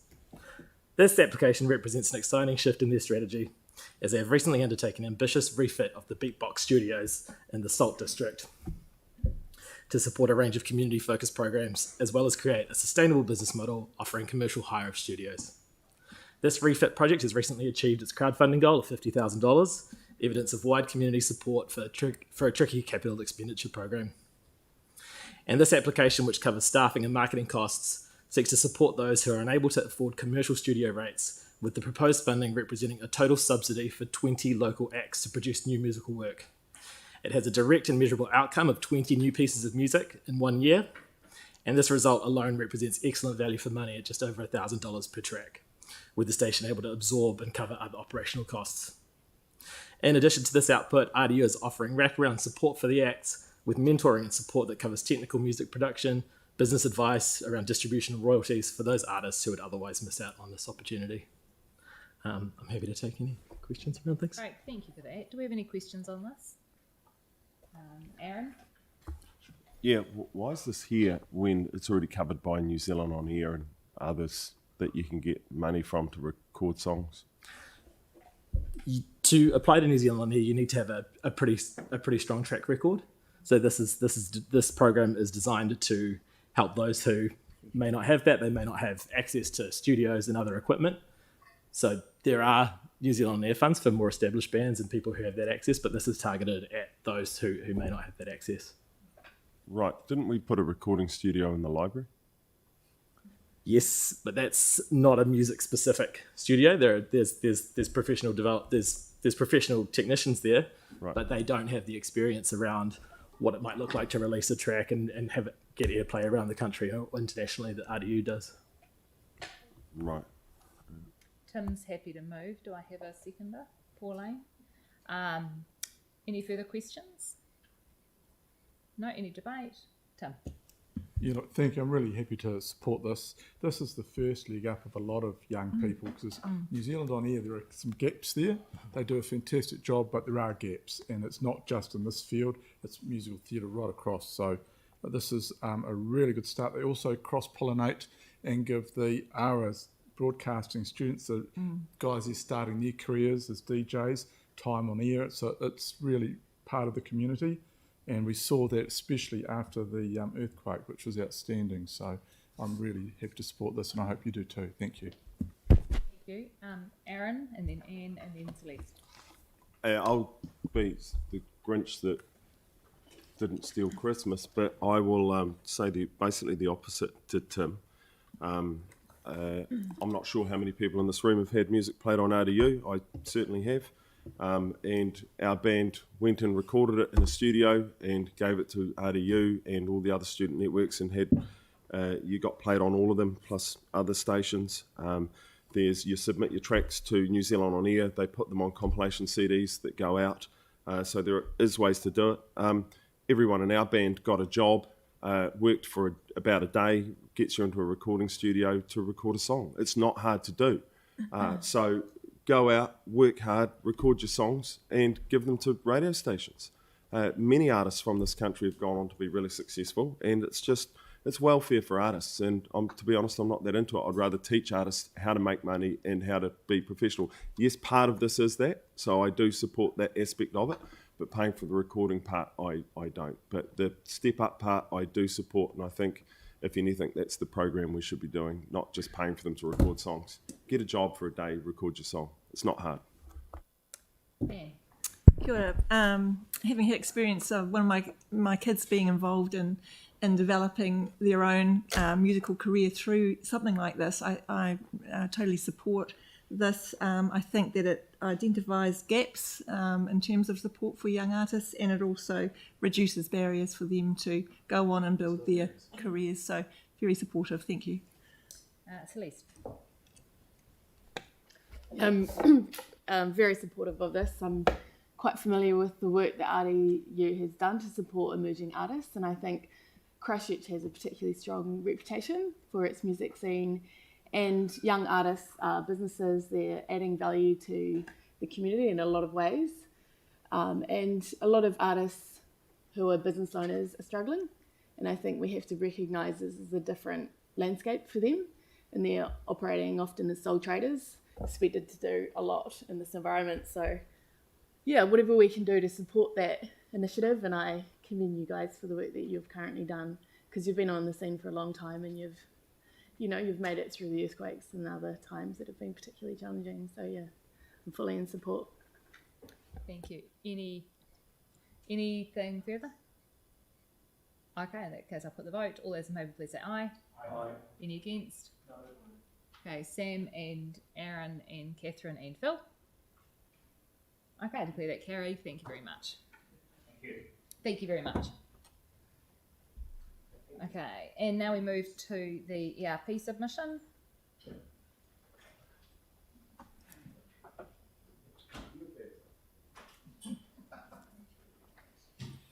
Right, welcome Kerry and Tony.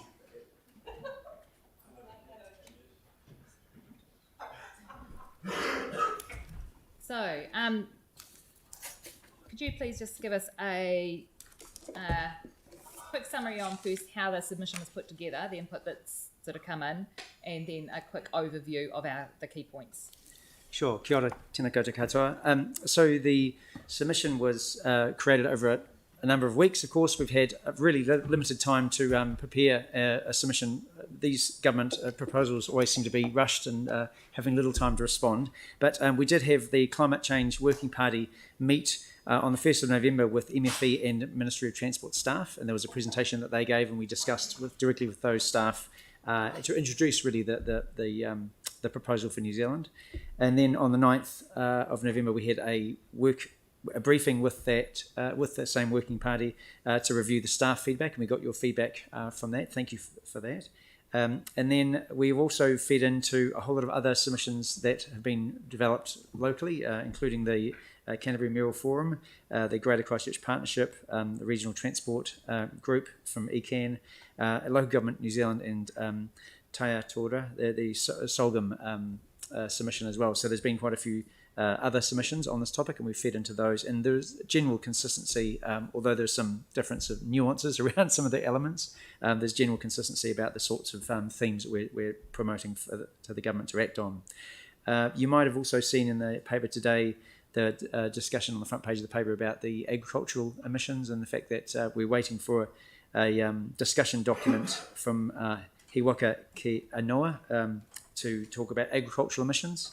So, and there's been some concern that there's not enough action in that space, and that does reinforce, again, the submission we're making as well. Point 88 in this attachment does touch on that, saying that we want the government to have stronger action on agricultural emissions. So if I just quickly go through some of the high-level, I suppose, views of this emission reduction plan for New Zealand. The first is that we are really keen for a higher level of ambition from the government. We don't think it's appropriate to set targets and then rely so heavily on international offsets. To about 2/3 of the emissions for New Zealand are looking to be offset. So we felt that it was much more important to have investing in ourselves, investing in local solutions to really create the reduction in emissions that we need to see for New Zealand. So it doesn't allow us to have a leadership position in the world if we're just offsetting and not actually reducing. We felt also that this plan had generally a lack of detail. It talked about a range of options that the government's considering rather than what the government's actually going to do. So in its sense, it was a consultation document rather than an emission reduction plan. So it made it a bit hard for us, even in our own planning, to think about, all right, what does that mean for Christchurch and what does it mean for our community, but also our emission reduction activities here, because there was very little on the how they were proposing to make the changes happen.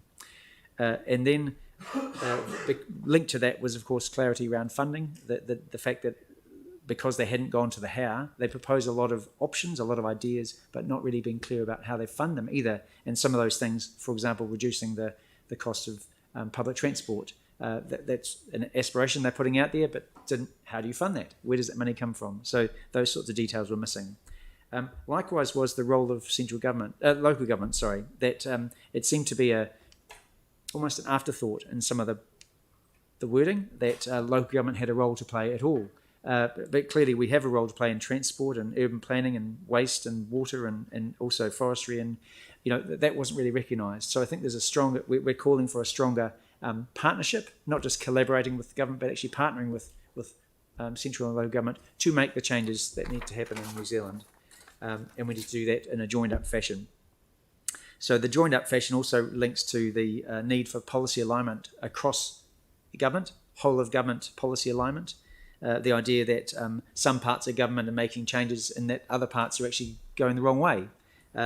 So you might think of perhaps 5-laning Brougham Street may not be as consistent with our greenhouse gas emission reduction targets. And so, we need to have consistency across all government, central and local government decision-making to deal with emission reductions.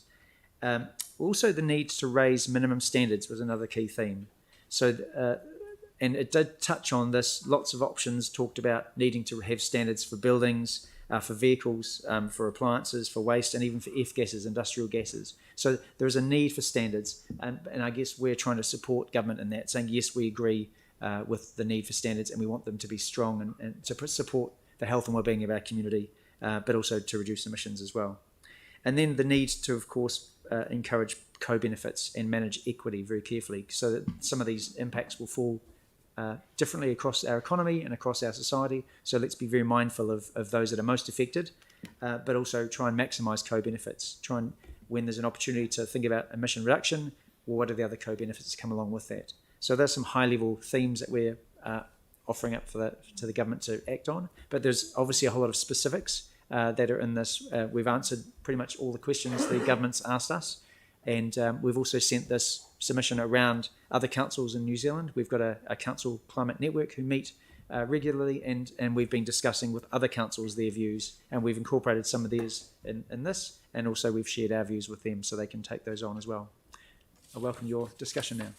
That's great. Thanks so much. I just note that all councillors were invited to that initial workshop where we had ministry officials and things along to brief us on the plan as well, which was great. Pauline.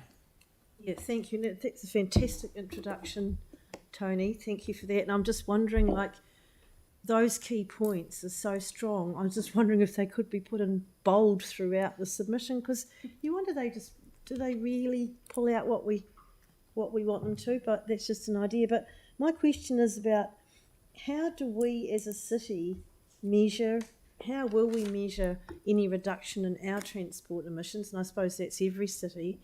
And, you know, because that is a key area, transport. And would that require additional funding that we may sort of put in here? We do know that they need to fund this thing. So how will we measure that reduction? Sure, there's a couple of answers to that. One, in this submission, we're asking for central government to help councils throughout New Zealand to measure their footprints, including transport emissions, of course, because they have access to a whole lot of data. If they made it regionally available, then councils could more easily do their district footprints. So we're asking for some consistency around how the data is collected, and then also making it scalable, I suppose, to the various regions and districts in New Zealand. So do they have sensors around the country that measure chemicals in the air? Or so no, it tends to be well, that's one. You could potentially measure the emissions directly, and that is being done in some locations. But no, most of the measurement is done on the fuel or the energy used. So it's a direct, consumption of petrol and diesel, for example. So and we have that information, and so we're looking to have every 2 or 3 years measure our footprint as a district ourselves, but also then in between times have indicators of things that we can easily measure on a regular basis, on a monthly basis. So fuel use is one of those things that we can then measure and then report to our community so they can see changes in energy use, for example. Right, that's great, because we really need those milestones. Thank you. Aaron. Yeah, thank you, Tony, for your work on this. There's a lot of great stuff in here. Just before I do my questions, I did note on under our council response, page 76, that there's I think it's a word mistake, a fair, equitable and inclusive transition. I think is it fair? Is it what? Fair, I'm sure that is fair. It's an I missing. Yeah. So just that's on there. So just I've got a couple of questions. One is firstly around there's no real numbers in here per se of where we get to and what we do and the costs to do that, which is a worry. And it does have the note at the bottom that the cost of not doing anything is great as well.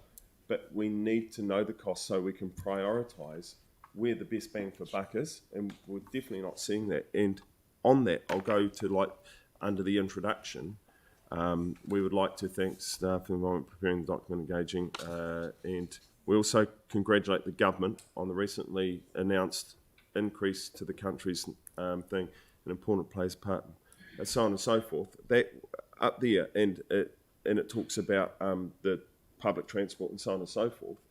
But we're not seeing, every time we spend money on those things and implement them, we're not seeing a measurable outcome. And you'll remember during the LTP when we had. Can we just be clear here? Oh, yeah, doesn't matter. No, I'm just trying to be clear. So what we're doing is we're commenting on our submission on the government's plan. So if you have a look at there's got no numbers either. So if you have a look at the Climate Change the Climate Commission's report. Yep.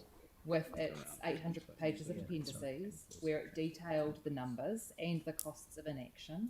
So why don't we use them? We asked for those because we're just responding to stuff that's already been done. Right. And we've noted that there's no costs. Yeah, but one thing that you did pick up that we have done in our thing is we have asked them to prioritise. That was one of the changes that as councillors we made to what staff had originally put together. We did say that the government should be prioritising those things that get us the quick wins for the cheapest costs. That's in our submission, which is the point you just made. Yeah. So why are all the buses empty? Is that in the submission?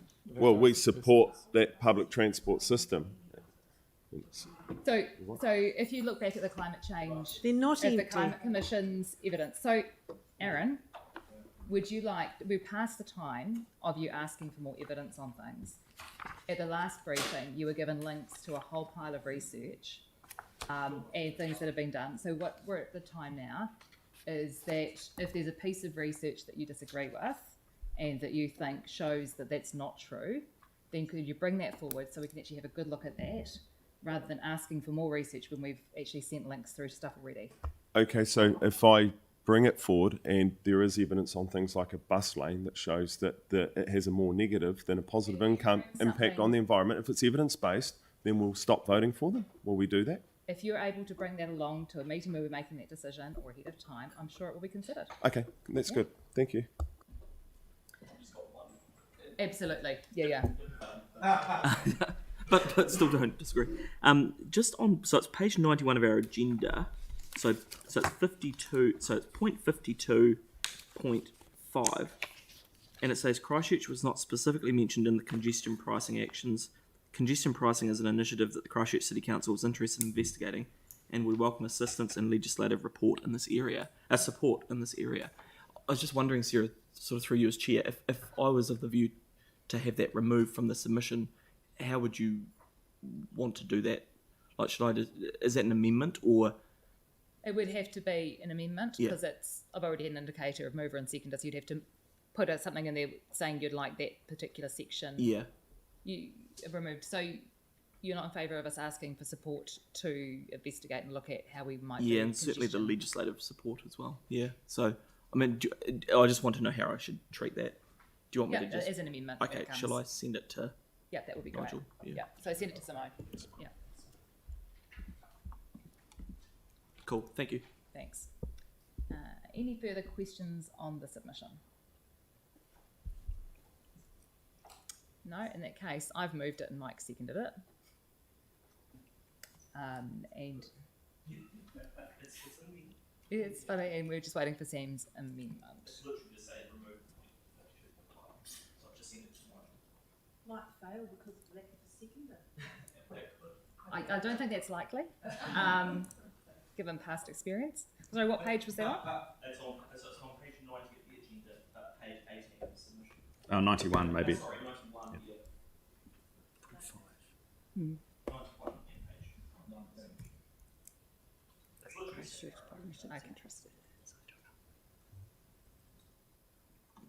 Okay. Yeah.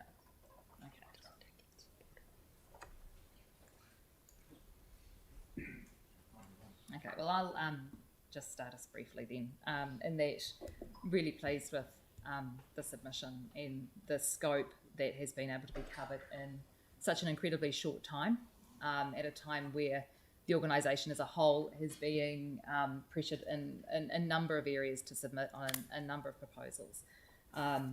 This one's incredibly important. It's something that we've been working on as a long time for council, and the government are really only just coming to the party with serious work on now. It's clear that the current emissions reduction plan proposals don't actually manage to meet the government's targets, and so pointing that out is really clear. Making sure that the government's able to prioritise those actions which reduce our emissions the most quickly for the least cost is really important. And some of those are really straightforward ones, like encouraging people to travel less.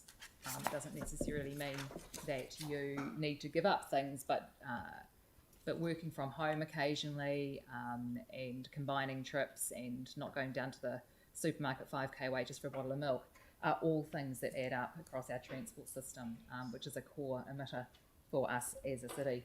One of the things that was pointed out is that travel less, because it's not actual travel, isn't actually catered for within the Ministry for Transport's plan. It mentions that it would like people to travel less, but it doesn't have any plan of encouraging people to do that. And so that's one of the key points we've made in that space as well. People not travelling is incredibly cheap, and it's a cost saver for the families and things as well. And with that, I'll open it up to others. Yeah, so your amendment now? Yep. Yep. So Sam has an amendment. Who is the seconder for the amendment? Aaron? Your hand was up first, that's fine. Yep, so would you like to speak to that then? Yeah, look, only really briefly. Look, I agree with large parts of the submission. I think you've done a really good job in getting it to a point. We want more clarity from government and the like, and we want measurable outcomes. The only thing that sort of stood out to me was around that question, and it was 52, which said, do you support the target to reduce vehicle kilometres travelled by cars and light vehicles by 20%? And I think people do want that, and if we can incentivise other modes, that is useful. But I'm quite concerned that we would be looking for legislative support from central government around congestion charging at the moment. It's not really in place in Auckland, and I think if it was going to be tested somewhere first, that would be it. I'm not sure that the residents of Christchurch yet are overly keen on congestion charging, and I'd be kind of concerned that we would express a view like that without offering a view, so without actually talking to the people of Christchurch. So look, really simple, just to remove that point if we can, and I kind of hope people would see that as a pragmatic step that I think the people of Christchurch would support. So we've got Pauline and then Yanni. Yeah, thank you. Look, excellent submission, and particularly I think the piece about the central government aligning their policies. So, for instance, the effects of their transport and their housing policies, their planning, all has to be linked in with the climate change policies as well, and that doesn't seem to be evident, and that's really like that bolded out, because that feeds into our own residential intensification submission we just made recently on the fact that they're wanting us to be able to intensify citywide instead of around key activity areas, so it's quite an oxymoron when you compare it with climate change targets. So yeah, just congratulations again, it's an incredible piece of work. Regarding the congestion article there, the line there, look, I think all we're asking for is, all we're indicating is that we're interested in investigating that, and I think to take that out would be actually starving ourselves from knowledge on the possibility of this congestion charge, that actually it's in certain places all around the world. We can't afford not to look at that. It's not making a decision that we're going to do it. It's just asking to investigate it, or indicating that we will investigate it.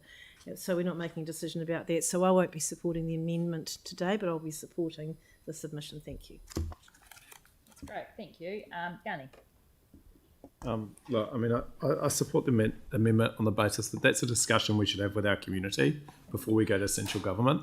One thing we should all be very aware of is you need to be really careful what you ask central government for, because I'm really concerned that if we put this in, we could actually get this forced on us like we're seeing with the waters and the planning, and I just don't think that would really be fair to the residents of the city. So, I support having a conversation with our community about the impact of congestion charging if we want to look at it, but I don't think we should be putting it in a submission to central government, because the risk is that central government will force us to do it, and we'll have people in our community that are adversely impacted who have had no say. I do want to acknowledge the huge amount of work that staff have put into the submission, and in general I think they make a lot of good points, but there's also things that we can do as well, and it would be good, we do comment on petrol stations, for example. Well, we can actually look at our own district plan and get work done on that in the meantime while we're asking for additional support. So, I think there's a number of things in here which are good, but there's also things where we can actually also do the work in parallel to try and get better outcomes. I think it's really important, and as we've done, is really highlight the importance to good urban planning around our natural environment and the protection of trees and our environment in terms of development. I think is really fundamental. So it's really good to see that acknowledged. It's also really good to see that there should be some sort of national public transport plan, because clearly, the idea that we leave public transport to the private sector for international owners to profit off at the expense of our community, either being able to afford it or getting good outcomes in terms of climate change, isn't ideal. And for those with long memories, they'll remember when ECAN tendered on the lowest cost, and we got a whole bunch of old clunking buses that were brought in that were really probably not very good for the environment at all. So, I think there's a lot of good stuff in here, but I just think the congestion charges, if we want to look at that as a city, let's actually talk to people in our community first rather than go to central government straight away. Thank you. Anne, and then Andrew. Yeah, kia ora, thank you, and thank you for the extensive work that you've done on this, and it's been good to be part of it, and I think it's a very good submission. Thank you.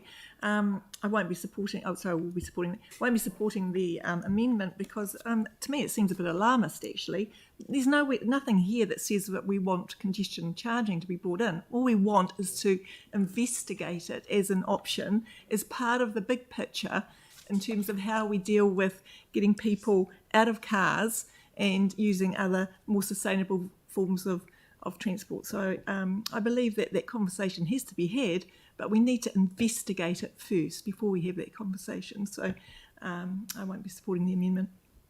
Thank you. Andrew. Thank you. Yeah, I'm supportive of this work and supportive of the resolution. I also won't be supporting the amendment. Congestion pricing is something that we should have an interest in investigating in Christchurch, as other cities around the world should do and have done. I certainly don't want to close the door on that. We're not saying that congestion pricing is an initiative that Christchurch City Council is interested in implementing. That would be something quite different. We've got some work to do before we can consider whether that's something that we would want to adopt or not. But yeah, I'm very comfortable with the submission the way that it was written, and therefore won't be supporting the amendment. Tim. Yeah, look, thank you, and thank you very much for the work. I will be supporting the amendment because the wording is worrying in the sense that we could be a test bed for this rather than Auckland, where it's actually needed the most. So I'll be supporting the amendment today.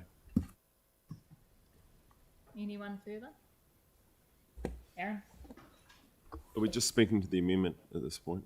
No, we're having a debate on one. Okay. Yeah, well, I'll support the amendment.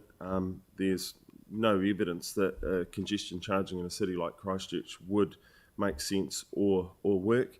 I think in the coming years, and where we should be putting our energy and effort is into solving the transport problems, i.e. the fuel we use, because people will still use vehicles, and I wouldn't tell a mother to not go get milk for her children in the middle of the night if that was what she wanted to do. I would encourage her to own an e-bike or a regular push bike, because that would save that family money, but telling them they can't get milk in the middle of the night is not something, it's not a council position that I choose to take. All our decisions around transport need to start making sense. Currently they don't. They often don't add up, and I know most people hate them, but that was a good submission during the LTP from Greg Clydesdale, who clearly showed that the current council's position around transport has had a net increase in carbon. Above population growth, we have increased the fuel usage in the city. Even at petrol at $2.50 a litre, people are still increasing the amount of use, because even in our submission it says we don't support straight roads, because even though the Romans come up that 2,000 years ago, the quickest way from point A to point B is a straight line. We are not supportive of that. Our transport planning going forward has to be around the lowest amount of carbon for any person's movement or any freight movement.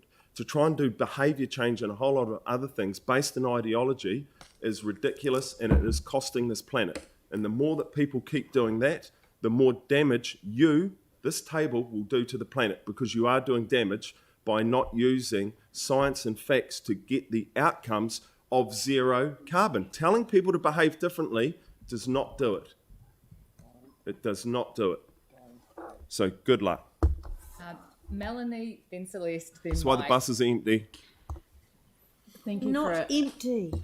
Look, I just want to say the staff have done a really good job on this. So I'm really happy to support this. I didn't realise we'd be having a discussion about congestion charging, but now I'm going to be reading from the internet about a report from WSP I've just found about a congestion charging model in Sweden that shows that having implemented congestion charging with substantial effects on traffic flows, minus 20% and 10% in two different cities in Sweden, travel time improvements of between 30 and 25%, as well as reductions in gas emissions, nitrogen oxide gases of minus 5 and 5%. So congestion charging has proven to be very effective in reaching its primary political objectives of reducing congestion and emissions, and it also generates considerable revenue streams covering up to half the necessary funding for sustainable modes of transportation. So not that I'm particularly wanting to support congestion charging necessarily, there is evidence that it is successful, and I'd like to keep it in our...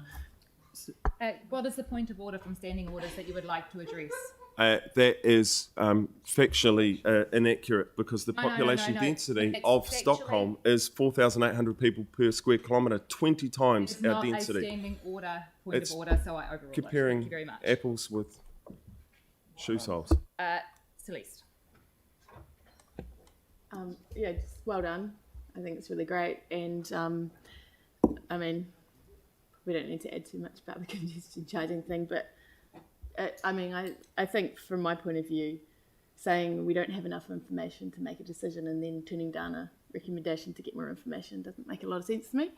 So I support getting the information so then we can go back and make a decision. I think that we shouldn't be afraid of asking questions just because there's been a few things that we don't like. That seems a bit of a chicken little type situation.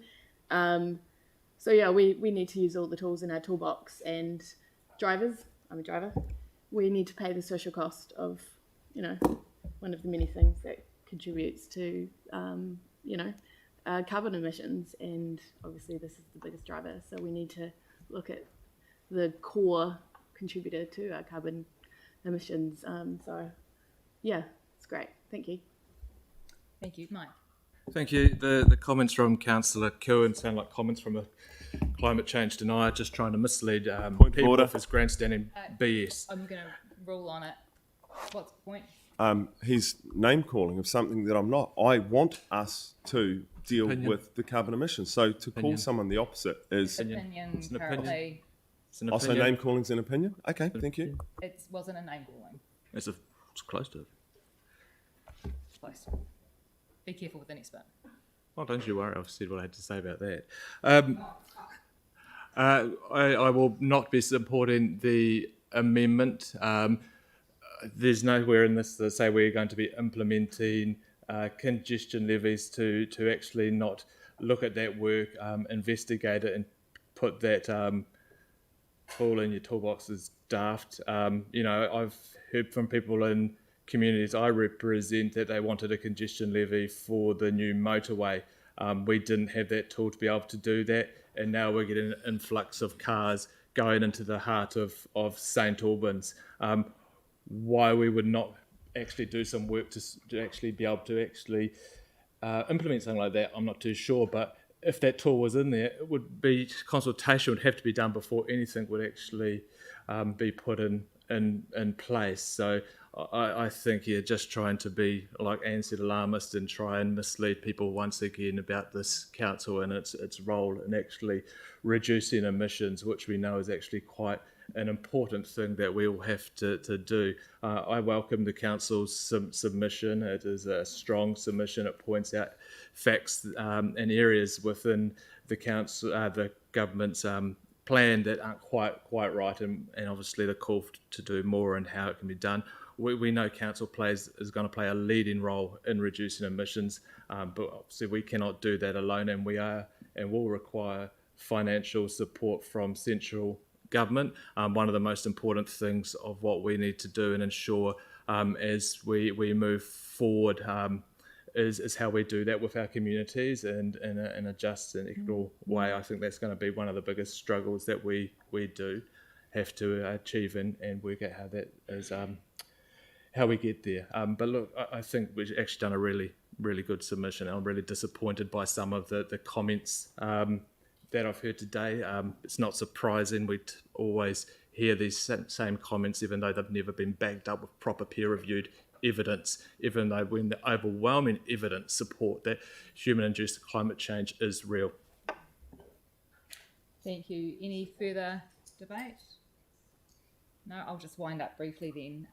Thank you again to Tony, Kerry and the rest of the team, because I know people from across the organisation had input into this in a range of things. And I really hope that the the coverage of the debate today doesn't just focus on one tiny part of it, that has been a bit of a distraction, because actually what we're asking for is the ability to have that conversation around congestion charging with our communities, something that we don't have the ability to do at the moment. And so I really hope that the amendment doesn't pass, because it would be great to be able to talk to the community about that. Climate change is such a threat to not only future generations now, but to current generations. We're going to be around when some of the worst of it hits, and our children and grandchildren will feel the impacts for a really long time. We've seen the first pass Canterbury risk assessment, we've seen the national stuff. We had Jim Salinger and talking to us about what's happening both nationally and globally with climate change, and to limit our options and to not try as hard as we possibly can to lower the risks and to mitigate that simply means that we wouldn't be doing our role to make decisions in the best interests of both current and future generations under the Local Government Act. We wouldn't be doing our role properly. So with that, I would like to put the motion, all those, put the amendment first. So those in favour of removing 52.5 in the council submission, please raise your hands. 1, 2, 3, 4, 5, 6. Thank you. Those against? Jamie. Sorry, and Jamie, 7. Those against? 1, 2, 3, 4, 5, 6, 7, 8. Declare that lost. Thank you very much. Does anyone want that recorded anyway? No. Yes, definitely. Well, I mean, the mover and seconder and all that sort of stuff, and the fact that it's lost is recorded, but you want the individual names recorded? To do a division?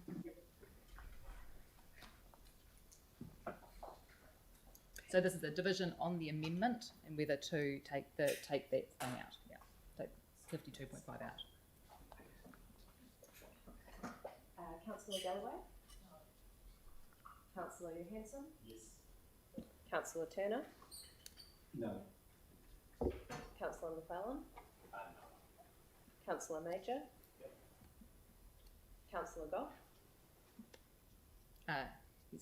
Yes, sorry. Councillor McDonald? Yes. Councillor Keon? Yes. Councillor Cotter? No. Councillor Davidson? No. Councillor Scandra? Yes. Councillor Chu?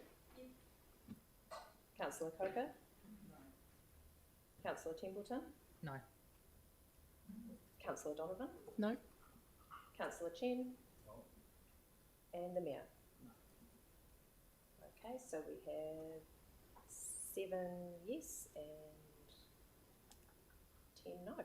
Excellent, that's great. Declare that lost. Thank you very much. And now we move to the substantive. So we've had the debate, move on to substantive. All of those in favour of the council submission on the emissions reduction plan, please say aye. Aye. Those against? No. Okay, would you like those recorded? Division. Okay, division. Yeah.